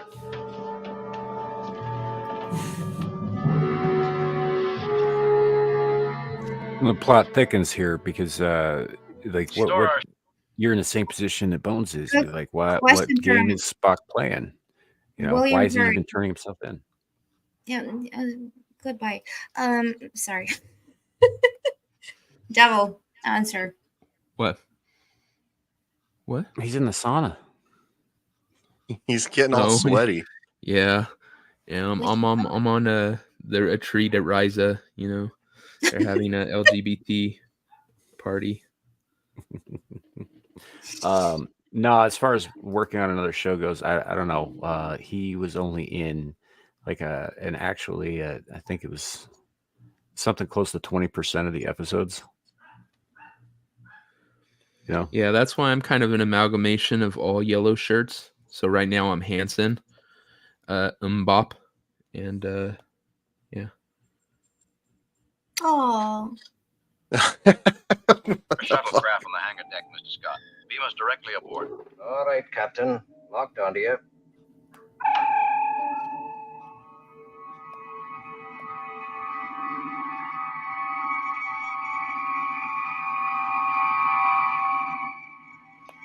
Transferring command to you, sir. Accepting command. Now, where's Mr. Spock? In his quarters, sir. Under arrest. His quarters? After what he's done, Lieutenant? Captain from bridge, the engines are coming on. Reverse power. Hold this position. Tell whoever gave those orders to Sir, report. there's nobody up there giving orders. Mr. Spock has the computers running the ship. Disengage computer control, Uhura. We can't disengage, Captain. The helm does not respond. Computer control, come in. Computer, Disengage from helm. unable to comply. This is the captain. On voice command, you will override all contrary instructions. Voice command. Disengage from helm. Unable to comply. Any such attempt will cross-circuit vessel's life supporting system. Computer control cannot be disengaged until vessel reaches planet Talos 4.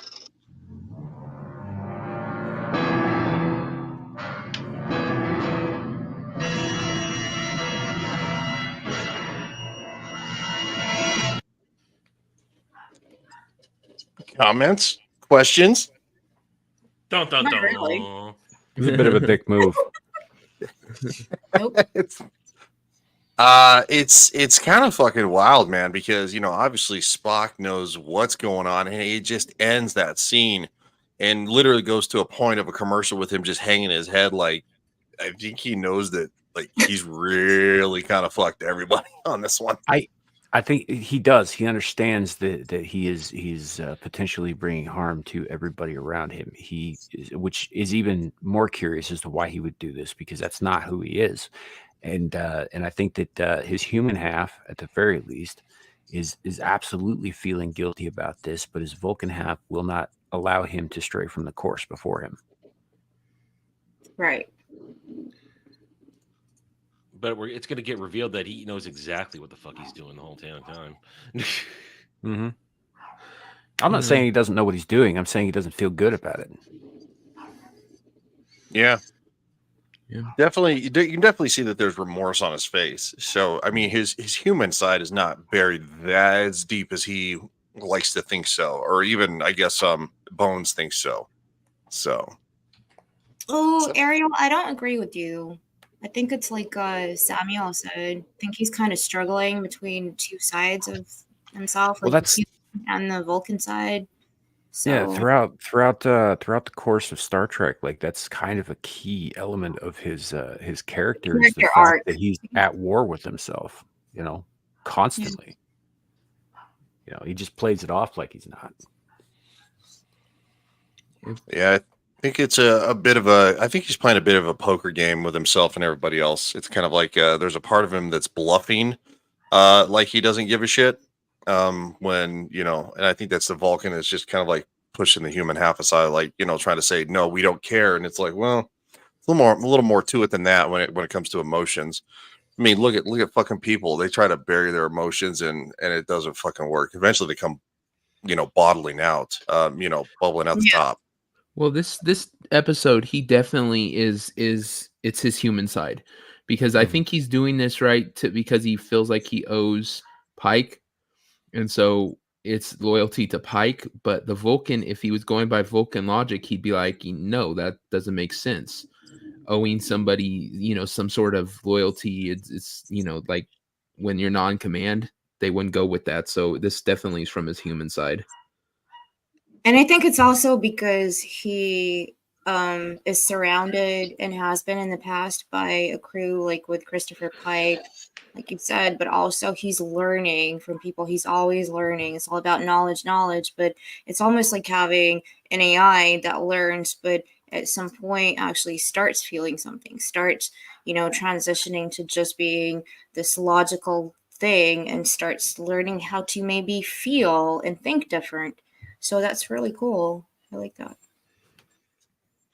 I have to be honest for like half a second. I actually thought that this comment from Paul came from fucking Shadow. No, that came up. That's we talked a little bit about Gay Chicken the other night, but that had more to do with the Lofty Dermy battle on Twitter earlier this last week. Oh yeah, we had a falling out of butt buddies. It was the gayest of gay chickens, like here's the thing about Gay Chicken, right? The only way to win is not to play. Yeah, it's a good point. No. But you heard it here, people. Don't play with gay chickens. Yeah, I'm not weighing in on this one. They're little peckers and all. Shadow they're not little for the captain. Is after that. Don't worry about it. You're not missing much. I'll tell you what. Look, I think Lofty likes to be a contrarian, just to be a contrarian. In all honesty, I don't dislike Lofty or anything like that, but I think he plays a role a little bit to where Dermy is a lot more genuine. Even though he's a big gay bitch, I still have a lot more respect for him. So, anyway, that being said, Liz, 1 minute. On to the next. Captain's log, stardate 3012.4. Despite our best efforts to disengage computers, the Enterprise is still locked on a heading for the mysterious planet Talos 4. Meanwhile, as required by Starfleet General Orders, a preliminary hearing on Lieutenant Commander Spock is being convened. And in all the years of my service, this is the most painful. This hearing is convened. Did Kirk just have a stroke? I think StreamYard's had a stroke because I I don't. Do you guys hear an echo? No. Yeah. Nope. Somebody said yes. That was me. Hold on just a second. I'm gonna mute real quick to see if that does anything. He I mean, wants to mute to mutineer again. Ariel says, "Uh-oh, porn is getting in the way." Yeah, Oh, yeah. dear. No, I think StreamYard had a stroke or something. Yeah. So, which, yeah, I don't think that was a glitch on any of us, but whatever, shit happens. Mr. Spock, you're aware of your rights. I agree with Counsel this. of your choice. Sir, I waive counsel. Further, I waive rights to this hearing and request immediate court-martial. Request denied. May I inquire on what grounds, Captain? Mutiny requires a trial board of no less than 3 command officers, since there are only 2 of that rank available. Sir, I must point out that there are 3 officers of command rank available. Yourself, Commodore Mendez, and Captain Christopher Pike. Denied. Captain Pike is a complete invalid. I believe you'll find he's still on the active duty list. We didn't have the heart to retire him, Jim. He's got That to. was a mistake. Whatever he's up to, he's planned it well.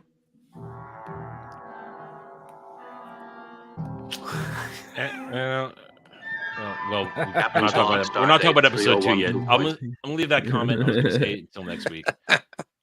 Leave it to the Swifty to bring up gay chicken. Yeah. Well, he didn't bring it up, but he certainly perked up when he heard it. Yeah, well, I mean, no, yeah, I see what you're saying. Well, I mean, him and Paul, I don't know. Did you see that fucking meme that Mrs. Kenzo put out? Oh, that was a good one. You want me to find it? Yeah, if you can, man, it's Hey, pretty no. fucking funny. hey, Duke Devil, good to see you. Yeah, find that one, Devil, and then we'll show it. General court-martial convened. Mr. Spock has again waived counsel and has entered a plea of guilty.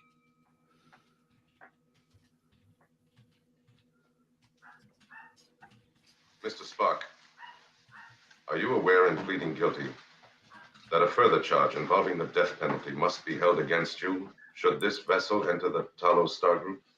I am. Why? What has it accomplished to go there? Or to take Captain Pike there? I want to know why. Are your comments a part of the record, sir? Yes, it's on the record. Thank you. Request monitor screen be engaged. For what purpose? To comply with the request you just made, sir. That I explain the importance of going to Talos 4.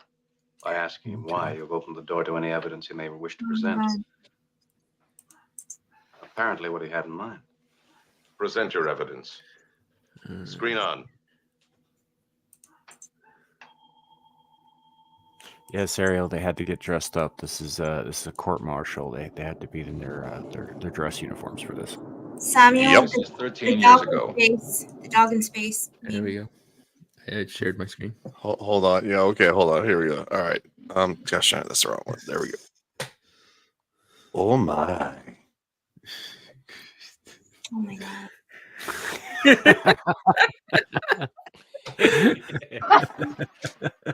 No, Samuel, the meme that you made with Jeremy's face is the dog. Oh, that one. Oh, I have to take that one out. Oh my, I don't you even have to find like that that one. was so bad. Why It would you was put his funny. face on a dog? Why would you put Dermy as a dog? I wonder. I mean, this isn't a bad idea right here from Paul. Drinking game. Every time they say the name of the show, engage. It's not a bad drinking game. We'd probably have to add a few things to it. But on a Sunday afternoon, it makes it a little rougher. Every time you mention Dermy, finish the bottle. Yeah. Oh God, are you kidding me? Are we trying to kill people? No, I have scotch. That's not going to happen. No. No way. Paul says, "What's up, Kenzo?" And Kenzo says, "I've been chasing you around 3 chats, bro."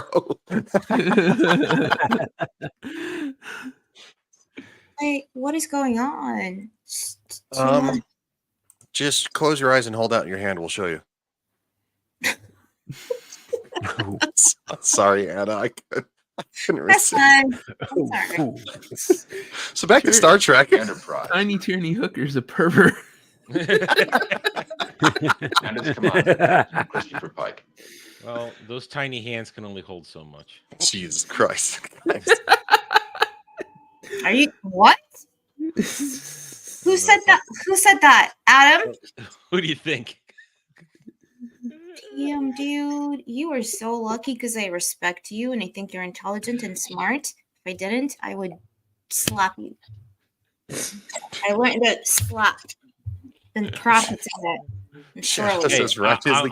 Hey, I'm putting on a good show for the people here.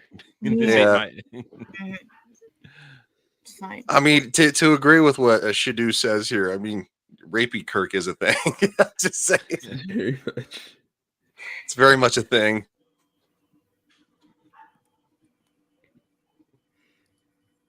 Definitely something out there, Captain. Headed this way. Screen off.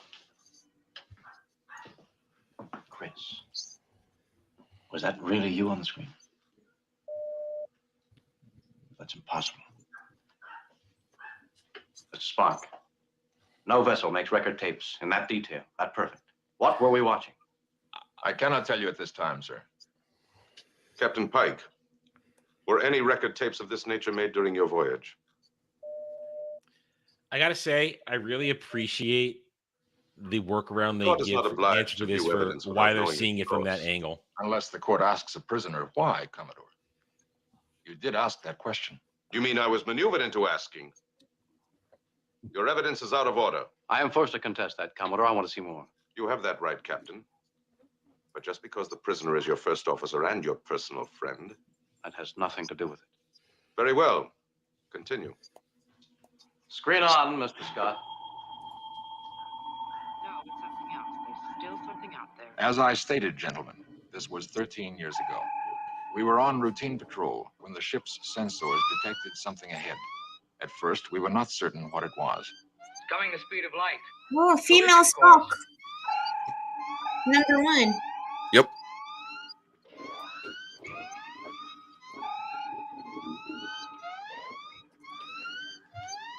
The meteorite beam is not deflected, Captain. Evasive maneuver, sir. Steady as we go.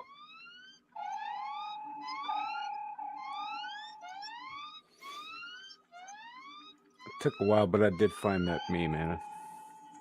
Did you? Okay, let's show it real quick. Talking about dogs in the background.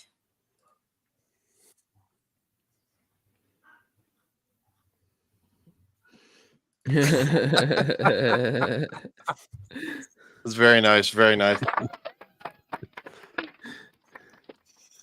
You look so happy. He Well, will one be. of us is. What's up, Cavantino? I saw you jumping earlier. Wouldn't be playing gay chicken, be going to sleep drunk around a bunch of muscular bodybuilders and hope they do not violate you before you regain consciousness. I don't know about bodybuilders. I think maybe passing out around a bunch of gay dudes. That's just getting violated by a bunch of gay dudes. That's not gay chicken. Yeah, I feel isn't gay chicken like where two dudes kind of like come at each other. The other dude. Yeah, about basically whoever pulls out first, no pun intended, is the one that when loses. you get too far. Yeah, obviously, but you start with like longing looks into each other's eyes, and then maybe you rub a little bit of the back of their hand or some shit like that, and it escalates from there. And the idea is whoever gets most uncomfortable first and quits loses, but it is gay chicken, so everybody loses. Yeah. And then what happens after you lose? The game's over. Yeah, that's it. You know, aggressive everybody butt feels stuff. dirty. You know, under the skin. I'm sitting here thinking. I'm trying to think something up, and Devil just ends it. No, but you have like Let's Play Chicken and like Last Action Hero, like they're good, like going against each other. Like Arnie's going There's a against show with that in it, like gay chicken, isn't there? like there's supposed to be some kind of like relief at the end, like somebody dies. Oh, there's relief, all right. Since you put it that way.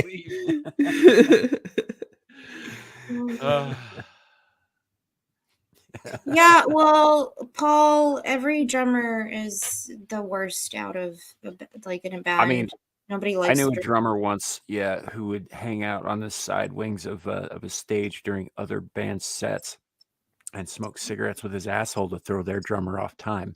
What the fuck? What? Yeah, because he'd look over and he'd see this dude with a cigarette hanging out of his ass, and he'd freak out, and he'd misstep and he'd throw the whole thing off. No, you're You're messing going with to new realms of gay where no man is gayed before. No. Yeah. No, this is a real thing, Anna. This is somebody I knew. What kind of drugs was the dude taking? All of them. Right. And by new, Samuel means this was him. No, it wasn't me. Man, I can't keep time to save my life. This guy was a drummer. Oh God. Keeping with Samuel, whose weird information is it? Anyway, one says, "Did you know that male platforms duel with their penises, and the loser gets his penis sliced off and becomes the female for the impregnating Earth is fun?" Yeah. I did not need to know that. I'm pretty sure that's true. Yeah, go figure. You'd fucking know that. I'm surprised one did.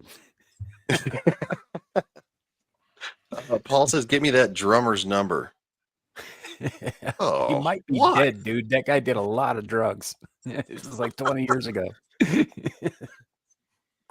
Okay. See you there, William. Thanks for stopping by, man, and hanging out this long. Yeah. Have a good one, man. Props to you, dude. All right. I guess there's Star Trek to watch, right? It comes from the TOS star group. We've no ships or Earth colonies that far out. Their call letters check with a survey expedition. SS Columbia. Disappeared in that region approximately 18 years ago. It would take that long for a radio beam to travel from there to here. Records show the tallest group has never been explored. Solar system similar to Earth, 11 planets. Number 4 seems to be Class M. Oxygen atmosphere. Then they could still be alive, even after 18 years. If they survive the crash. We aren't going to go? To be certain? Not without any indication of survivors, no. Continue on to the Vega colony and take care of our own sick and injured first. We should definitely address this. Wookie B Bass says, "What the fuck? It unsubbed me from your channel." YouTube will do that because YouTube is fucking gay.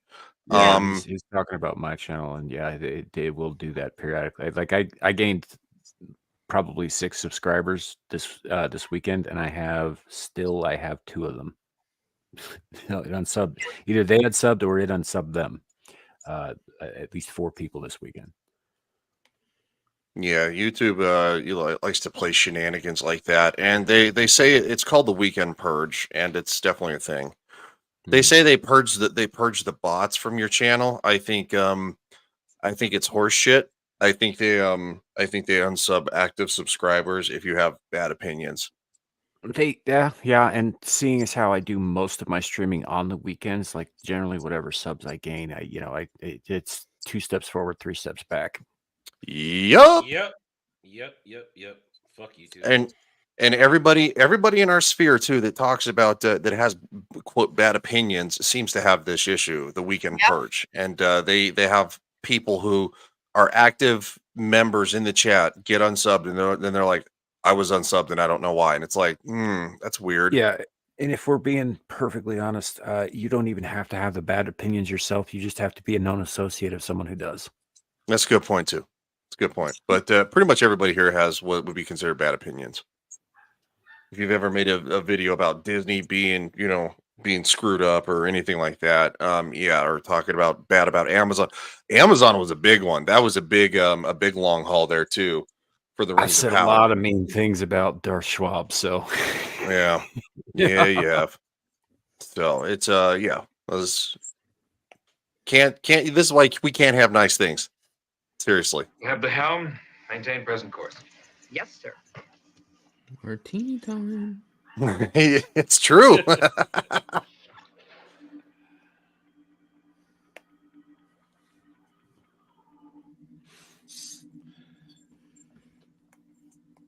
Shadow says he doesn't have this issue, and he says, "We're shit, kid. That's because they don't see you're a threat."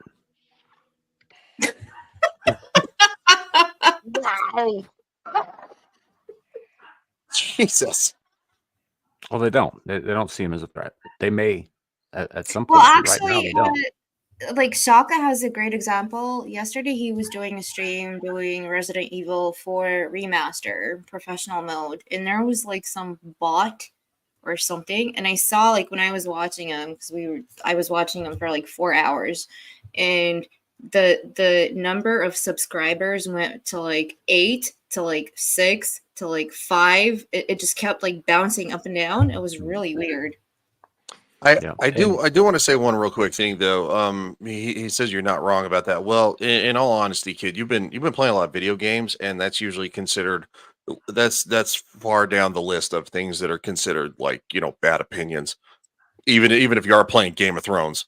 So no, you usually come on like my channel with the bad opinions. You're not usually also if you're just streaming, the algorithm and I say basically ignores you. Yeah, I'm saying bad opinions in the sense of like, you know, you agree with stuff that we talk about, like those, you know, not like it's a bad opinion. It's considered a bad opinion by people who run these tech companies because we talk about things that they don't want to talk, you know, because they shill and they promote these garbage Disney shows and shit. Yeah. Right. God And when I forbid say they not just a threat, I don't mean that as an insult. I mean that as a statement of fact. It's just the way it is right now. You know, I mean, God that may forbid change they down the road. just, you know, open up the floodgates and let the algorithm just happen without throttling any of us and make a lot of money because we'd all get views, they get money, we'd get super chats, they get money. You God forbid just let that happen. No. Ideology's got to come first. Yeah, ideology will always come first because it's literally a cult at this point. If you don't believe as I believe, you are, you know, you're the worst things in the world, and that's what they say all the time. So it's not a difference of opinion. It's just you know. That's But why it's just at our tier where we are right now, word of mouth is so important. Just telling people we exist and sharing. I mean, that's how we fight the mouse house. Yeah, that's how we fight out of this. Mouse. I thought that was the name of your dog. No. The mouse house, Disney, who's literally taken some of the most beloved franchises and just killed them. Sure. So Did you guys? She said she thought that was your dog. Did you guys ever hear that joke about the burglar who breaks in, and he hears a voice, and it's the voice is in the corner, and it goes, "Jesus is watching you," and he shines his flashlight over there, and there's a parrot, and he's like, "What's your name, bird?" And the bird goes, "Moses," and he's like, "What kind of people would name a bird Moses?" And the parrot says, "The same kind of people who would name a Rottweiler Jesus." Oh fuck! That's pretty funny. That's pretty good. Yeah, I like that. Yeah, that's pretty good. All right. Boys here. Drop by my cabin, Doctor. Oh yeah.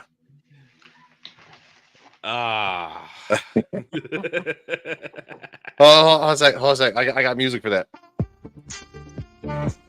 There you go. Now we set the mood. Seriously.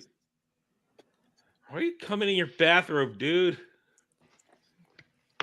It's so funny. What's that? What do you come in? Oh. Say there's anything wrong with me. Oh my God. I understand we for that, but I'll probably get distress slapped. signal. That's right. Unless we get anything more positive on it, it seems to me the condition of our own crew takes precedent. I'd like to log the ship's doctor's opinion, too. Oh, I concur with yours, definitely. No, good. I'm glad you do. Because we're going to stop first at the Vega colony and replace anybody who needs hospitalization. And also, the devil are you putting in there, Ice? Who wants a warm martini? What makes you think I need one? Sometimes a man will tell his bartender things he'll never tell his doctor.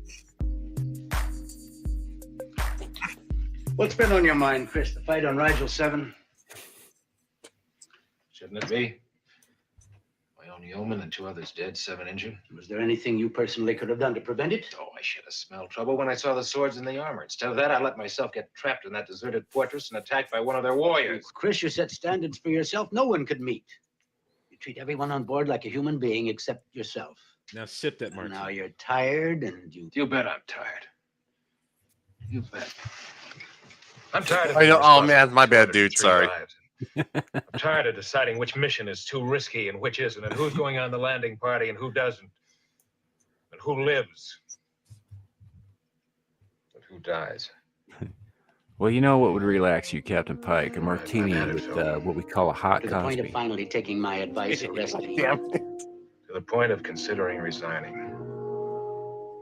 And do what? Not the hot Well, Cosby. for one thing, go home. Nice little town with 50 miles of parkland around it. Remember I told you I had 2 horses? We used to take some food and ride out all day. Well, that sounds exciting. You ride out with a picnic lunch every day. I said that's one place I might go. I'd go into business on Regulus or in the Orion colony. You, an Orion trader, dealing in green animal women slaves? The point is that this isn't the only life available. It's a whole galaxy of things to choose from. Not for you. A man either lives life as it happens to him, meets it head on and licks it, or he Licks it. turns his back on it and starts to wither away. Now you're beginning to talk like a doctor. Bartender. Take your choice. We both For get the same 2 context, kinds of licks in this sense I know, does I not know. mean what you think. I it know, means. I know. I'm trying to make it worse. You're succeeding. Mr. Spock here. We're intercepting a follow-up message, sir. There are crash survivors on TOS. One. Oh, damn. Wow. 11 survivors look, from I crash. set up a beautiful Gravity and thing oxygen here. within There you limits. Food and water obtainable. But unless the message faded at that point.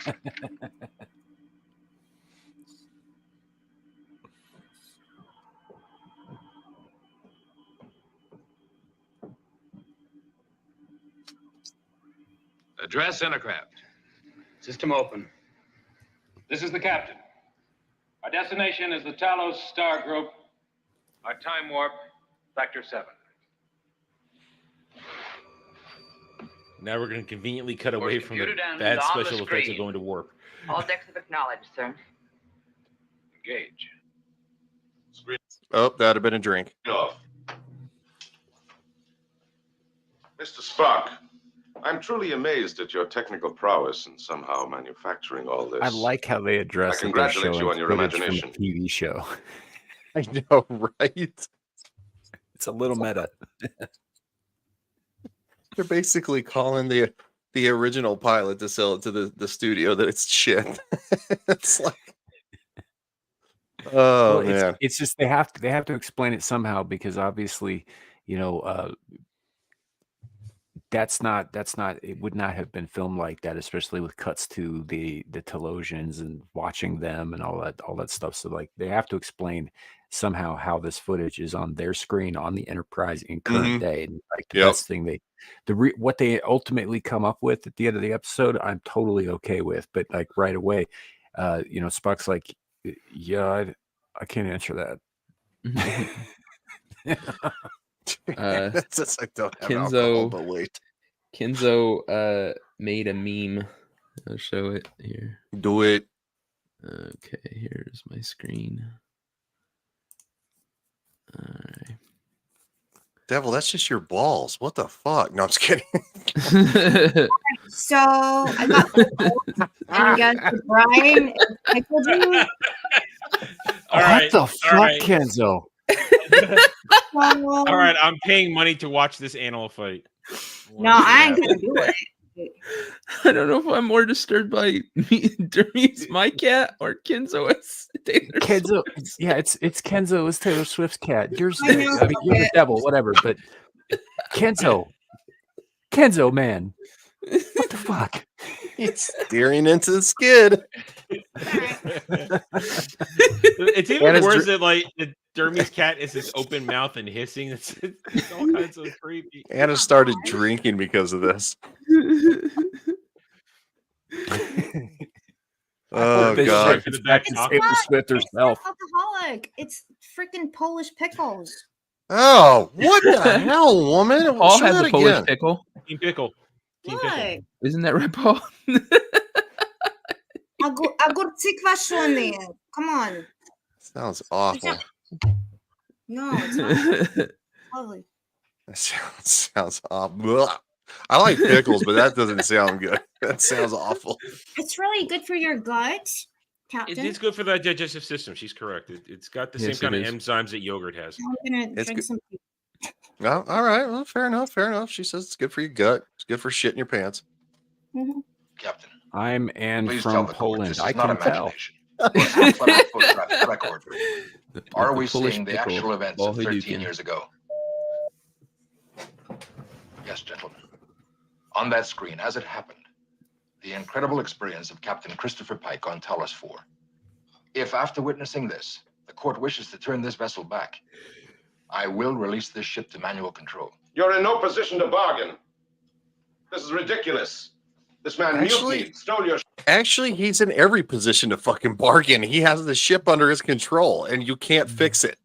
Like, yeah, you're already threatening to kill him. So I mean, like that part I didn't understand. I'm like, dude, he has you by the nut hairs. Like, you're saying you're in no position to bargain? He's gonna Vulcan lick you, and you're gonna like it. Jesus, why is this a thing now? Why the fuck is this a thing now?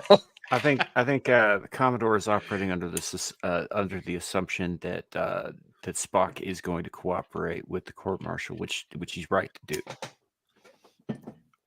Man, I guess.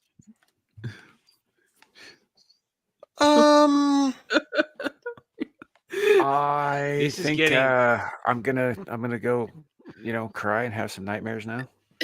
Well, They- I mean, you guys are going missing. to places here.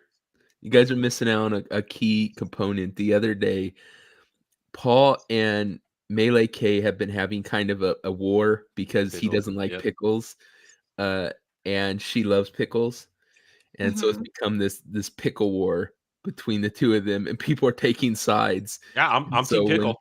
When the Team pickle Pickle. was brought up, I'm and he's I'm Polish. pro pickle. so- I love dill pickles, but I'm not I'm a huge fan of like anti-pickle. sweet pickles. I don't I like mean, them. we weren't Sweet surprised. pickles, no, you need to like homemade pickles. Okay, this is the Eastern European way. I mean, Slavic. we have to be careful. I mean, Jeremy has come Whatever out and said pickle you the want. back taco is all for pickles, and we shouldn't be surprised about that. Jeremy, of course, What? wants a pickle in his back taco. Jesus. I'm going to side with Paul on this, though. I have been siding with Paul on this, like down with pickles.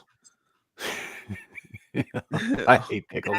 So I love much. pickles. I'm gonna eat some pickles tonight. I'm gonna have some Oh, pickles yo, tonight with a gross. roast beef sandwich. It's gonna be delicious.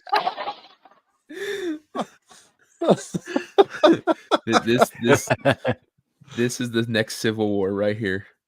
Pickles versus not pickles. This is where we're drawing the line. Dude, pickles on a hamburger are awesome. Oh, kiss my ass, kid. Stick a pickle in it and shut up.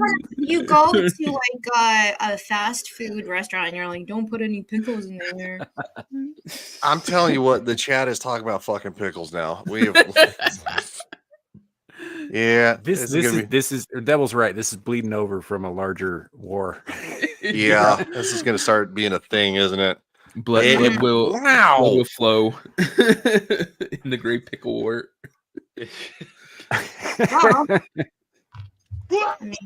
You know, this kind of shit never happens on my streams. It will. It will now.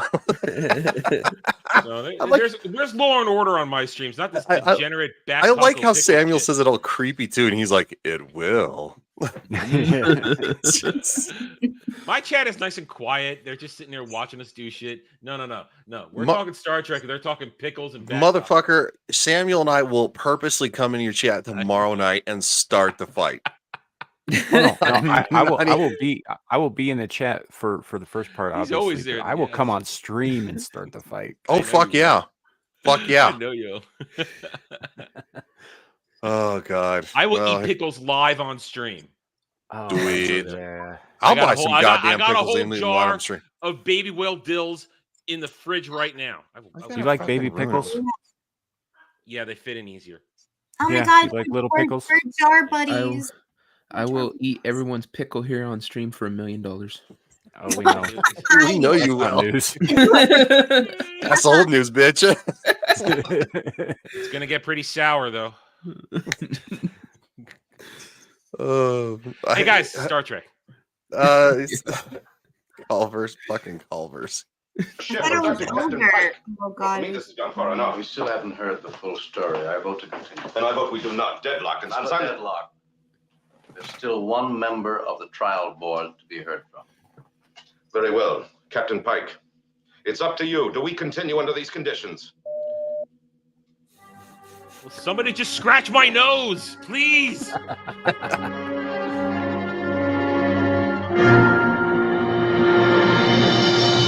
all he wants is somebody to scratch his nose. Mm-hmm. Or Dillis Pickle. Wow. Damn it. Captain's log supplemental. Mr. Spock, on trial for mutiny, has forced the court to accept unusual evidence. On our monitor screen, the voyage of Captain Pike and the Enterprise to the one forbidden world in all the galaxy. Screen on. In all the galaxy. Well, that they know of, yeah. Yeah, Alpha, Beta, and Delta, and Gamma. Well, I love the fact that they're using it as like this forbidden planet. Now, I mean, there's a good reason behind it, of course, because Talos is where basically some weird kind of like hey, what's up there, Mike? How you doing, man? Yeah, Pacific says hello all. Hello. But howdy. What the hell was I saying? Yeah, like some weird kind of like captor kind of like rapey weird stuff was going on, you know, because the aliens wanted Pike to fornicate with you know, the girl who was like turned out to Notre Dame. Yeah, it was weird. It's fucking weird. So I guess I can kind of understand, but to be as forbidden as they're making it is, I guess, maybe a stretch. I don't know, but we'll have to see the second episode next week. Geological lab report complete, Captain. Preliminary lab survey ready, sir. Spectrography? Our reading shows an oxygen-nitrogen atmosphere, sir. Heavy with inert elements, but well within safety limits. Gravity? 0.9 of Earth. Captain, reflections, sir, from the planet's surface. As I read it, they polarize out as rounded metal bits. Could be parts of a spaceship hull. Equip a landing party of 6. You feel up to it? Yes, sir. Yes, sir. Sorry, number one. A little information on this planet. We'll have to leave the ship's most experienced officer here covering us. Of course, sir. Yeah, She's we don't like want those space sexism. We don't even know boobs on the ground. Oh, I love number one. I think she's awesome. I do too. Actually, I thought she was pretty good. And No indication of problems down there, but let's not take any chances. Oh, wait a minute. Oh, shit. Okay, hang on a second. I'm going to blow your minds. So they're watching this, but we've already had Nurse Chapel episodes. Yes. Mm-hmm. Nobody's going to say anything. Why is Nurse Chapel there 12 years ago? Except that's not Nurse Chapel. I know, but she looks like Nurse Chapel. Because it's the same actress. Yes. They say that everybody on this planet has some kind of a clone walking around. So you know, there's more than one of her. Doppelgangers everywhere. Yeah. I'll take 2 Major Barretts from back in the day, man. That sounds like fun. Yeah. Cavantino says Bob's on the ground. How old do you think she is? No, that's not. That's pretty good. Devil, I'm sorry, Devil Duke. Devil says that woman is a brunette and Nurse Chapel is a blonde. Clearly different women. I mean, and the computer voice is just a voice. Also Devil. different woman, except Devil, no, are they're all you okay? Devil. Yeah, I got it. Somebody had to drop out, so I'm going to make some plans. But I'm still here. All no right. worries. So yeah, that's right. His stream goes live in like 30 minutes. All right, we got to wrap this up. Yes, That's sir. fun. Yeah, and this There's is a par for the candidate course. left. It's You right check about it to down start, there and somebody completely drops unobserved. out. So that's what happens every week.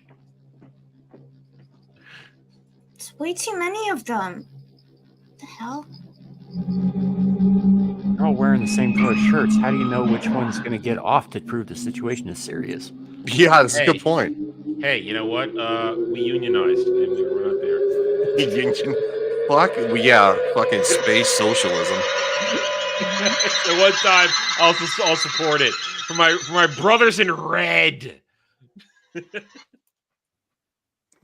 shirts, gray walls, gray hair. Look at this strange planet.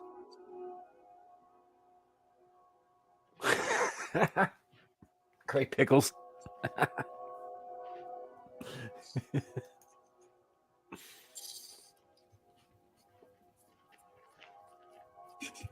They look so dumb. Look, yeah, but I miss sets like that with the matte painting backgrounds. You know, I know, I kind of do too. I fucking hate green screen at this point. Yeah, I'm kind of over green screen.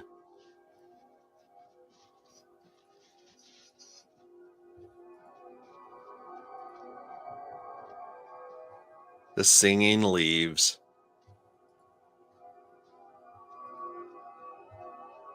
You know, that's the same sound effect they use later for the transporters. Mm-hmm.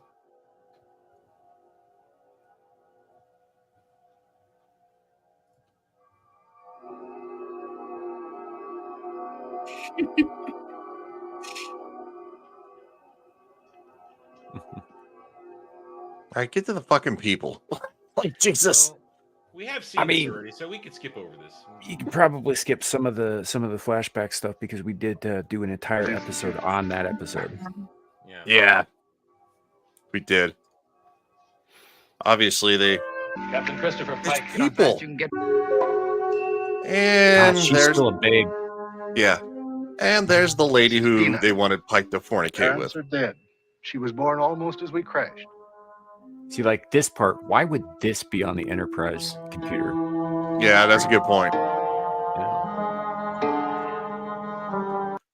I think if they would have maybe had like footage or something like that of like when Pike was captured or something, like say, oh, we hacked their system, we got in, we stole the footage, like that would make more sense.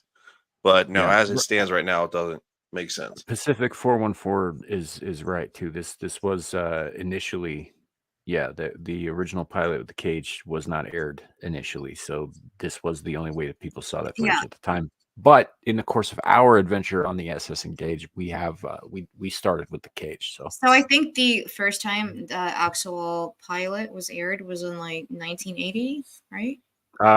81, I think. Yeah. Yeah. So this was actually the first thing that in the 60s they saw in terms of the planet and the characters and Pike. So again, it's not in production order the way it's shown on Prime. Right, and I think the menagerie works better if you've seen the cage first. I think agree. so. Yeah. I think so. I mean, and you know, it was a long episode. It definitely wasn't. It wasn't very polished. Obviously, oh god, they're all like the Amish. Hi, come on in, copulate with my daughter. Try the oats. Is that how the Amish work? Because I swear to God, I'll go find a fucking Amish family right now. Yeah, but you can never leave. Yeah, I mean, you know, it's the extreme Amish. every religion has a fucking cult and built into it. I can't imagine if they replaced Pike with Kirk and Kirk was in that oh god situation. No. Hey, you know, Kirk would do what needs to be done. Kirk probably would have mated with the hairy, screaming, horned dude down the hall. You fucking weirdo. And is laughing because she knows I'm right. Yeah. Landing party, come in. There is no survivors encampment, number one. This is all some sort of trap. We've lost the captain.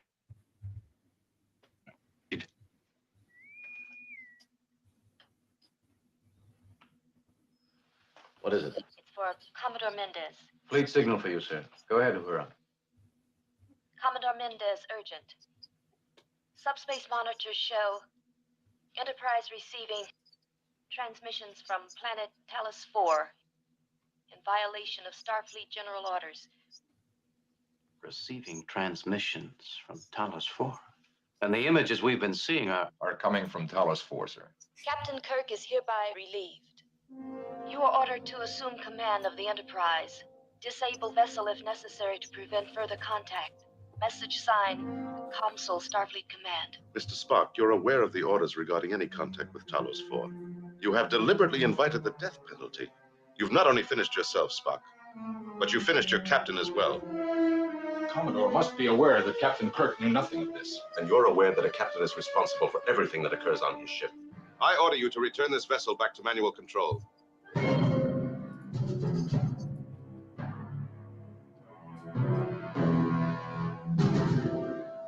Sir, I respectfully decline.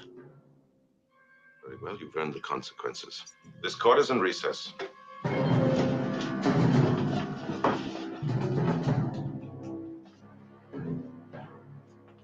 Let's wheel away the vegetable.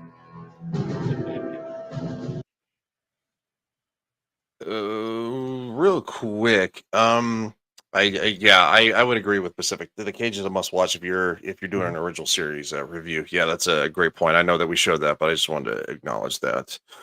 One says, "What the heck? It's just a planet. Why are they so crazy about it?" That's because Pike kind of got a little graped there, kind of. Got kind of mind graped too. They were doing that with all kinds of species. Yeah, they were running experiments on peoples and beasts from all over the place. Oh my god! I would say Talos 4 has a great bandwidth for streaming.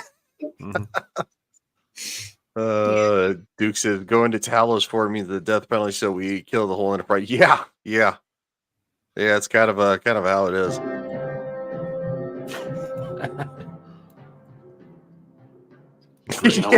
Great. You lost your mind, Captain. Jim, please. Don't stop me.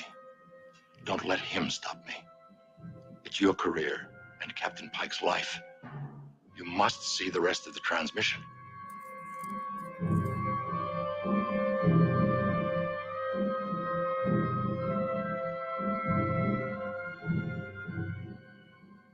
Lock him up.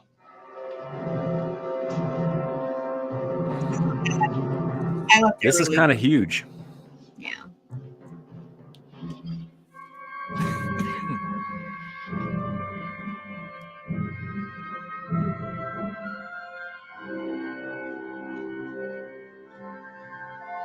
Ooh, boom, boom, boom, boom. So be included next week. I have to be honest. I do have a question. Were many shows, did they do cliffhangers like that? Yeah, they did. Often. No, they did. They did. Well, no, at the time though, like when they did this, was that I don't think that was probably a big thing. This was not something to. Did. So they were one of the first ones to do it.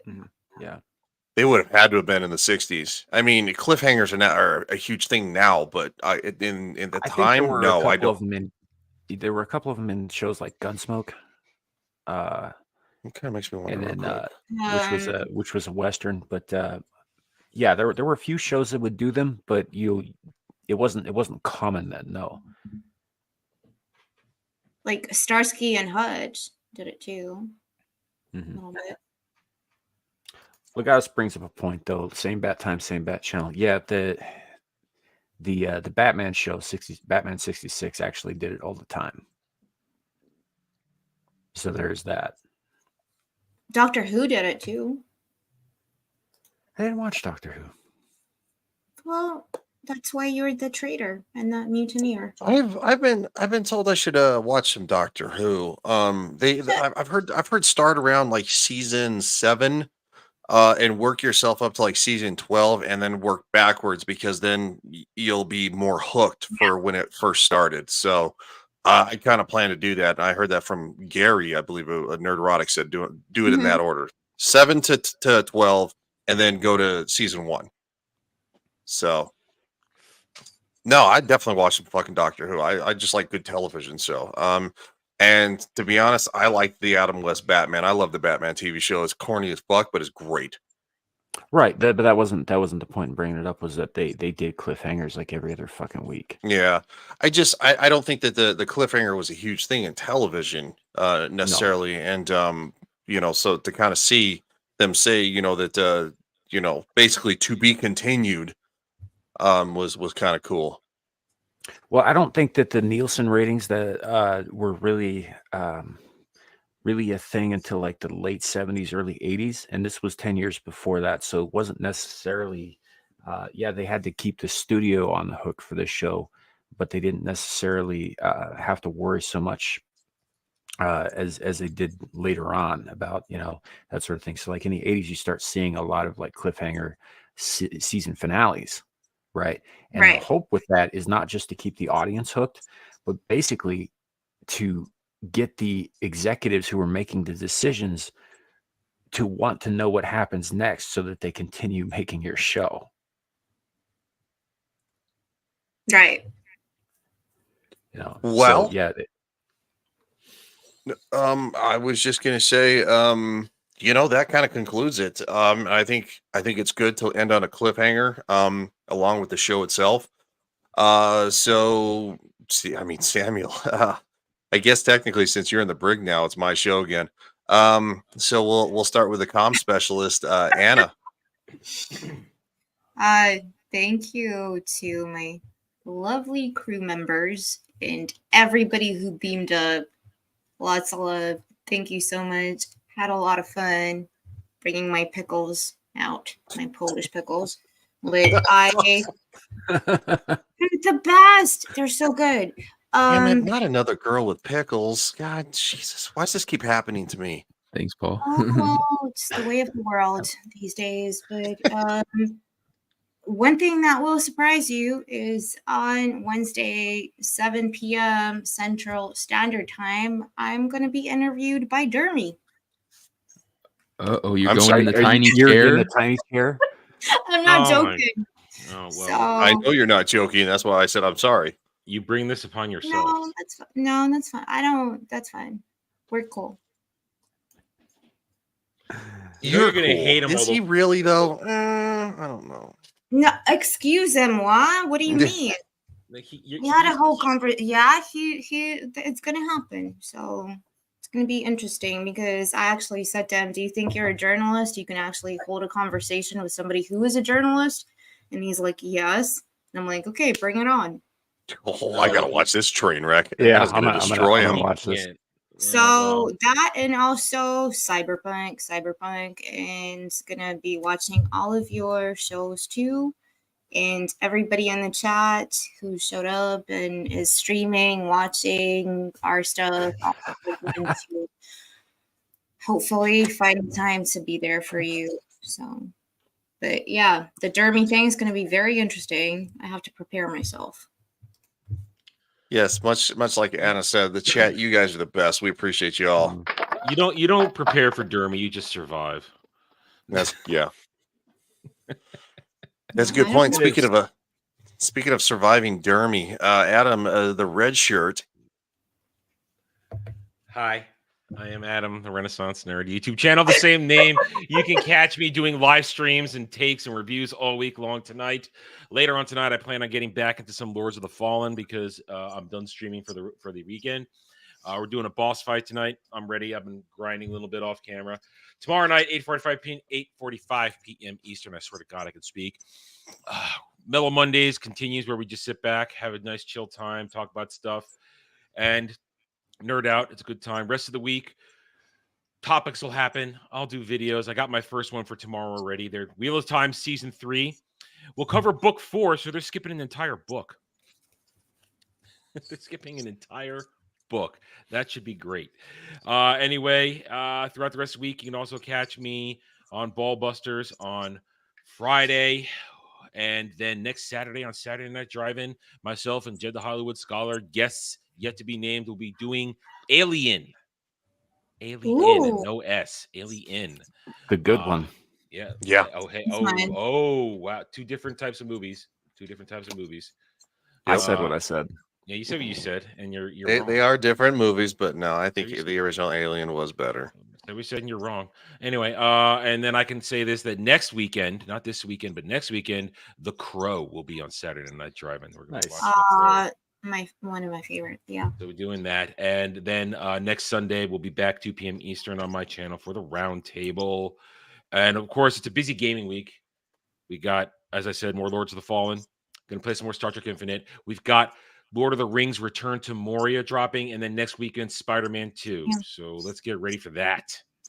Other than that, oh yeah, so you can find me on my channel, as well as these fine fellows and fellettes here doing stuff. where we are going to here to have fun. So subscribe to all our channels. Help us fight against YouTube squashing us. Yeah. And I didn't know that Super Mario Brothers Wonder was coming out in like 5 days. That's cool. It looks like a really good game. It looks like fun, but I'm skeptical. They've, we'll see. It's busy week, and then and the RoboCop game comes out in 2 weeks. Oh yeah, that looks fun. I can't wait for that. I love RoboCop.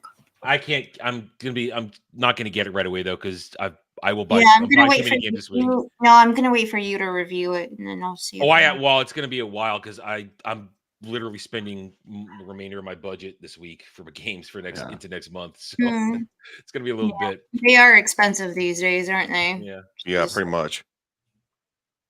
I'm done. Well, speaking of being done, the trader who made us do it. Yeah, sorry, guilty. Check me out, Nalik3 on the Twitters. Check out Beelzehub. I'm gonna be over there in just a minute here doing Get Ranked. Check out Beelzepub every Saturday morning. It's been really fun. It's really taking off.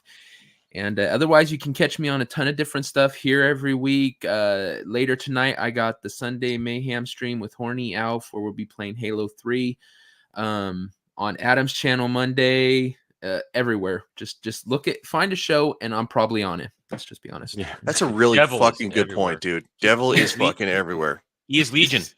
He is Legion yesterday. Yeah. And that's my fucking channel name. He fucking stole my shit. He's fucking Legion. He's everywhere. He's the devil. He gets dibs. I know. Yeah, I'm only one of his fucking minions. Legion is one of the devil's minions, so I don't fucking know what to say. Speaking of, by that for thousands of years. Yeah, thousands of years. Speaking of thousands of years, and the person who takes us out because he is in the brig and that's where he stays because now I'm in control again. Samiel the Infamous. What's up, folks? We're broadcasting partially from my channel, Samiel the Infamous, where we do live streams throughout the weekend. Abyssal Musings Fridays, Screaming into the Void Saturdays, which Devil was on yesterday, and Star Trek Engage on Sundays, which Devil is again on. So yeah, he's not kidding. Like, look for a show, you'll probably find him. It's a whole thing. Other than that, I do some work for my friend Lioness Exiled, and on her channel on Saturdays and whenever else she pops up. And like Devil, I am starting to pop up on other channels here and there as well. So you again, look around. People you see before you, I'll probably be there. Later tonight, I am probably going to do part 3 of my Lies of P playthrough, which I had just started this last week. We're up to the second boss, so that should be interesting. Gorgeous game. Love the aesthetic. So, but that said, Ryan, did you want to plug anything before we go? Oh no! This is we're gonna do how we usually do it. So you get the last word, man. You know what to say. All right, fuck you and engage. We both hit the button.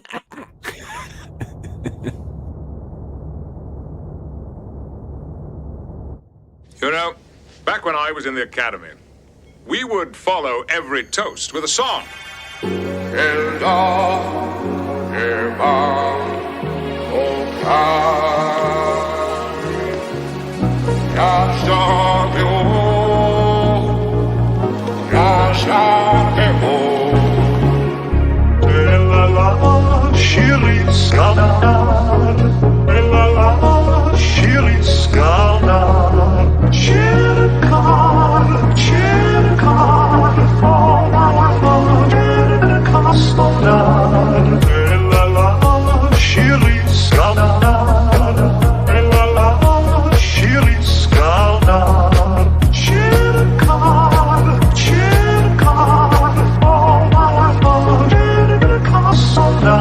It's better to have loved and lost than never to have loved at all. Come cheer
interesting twist.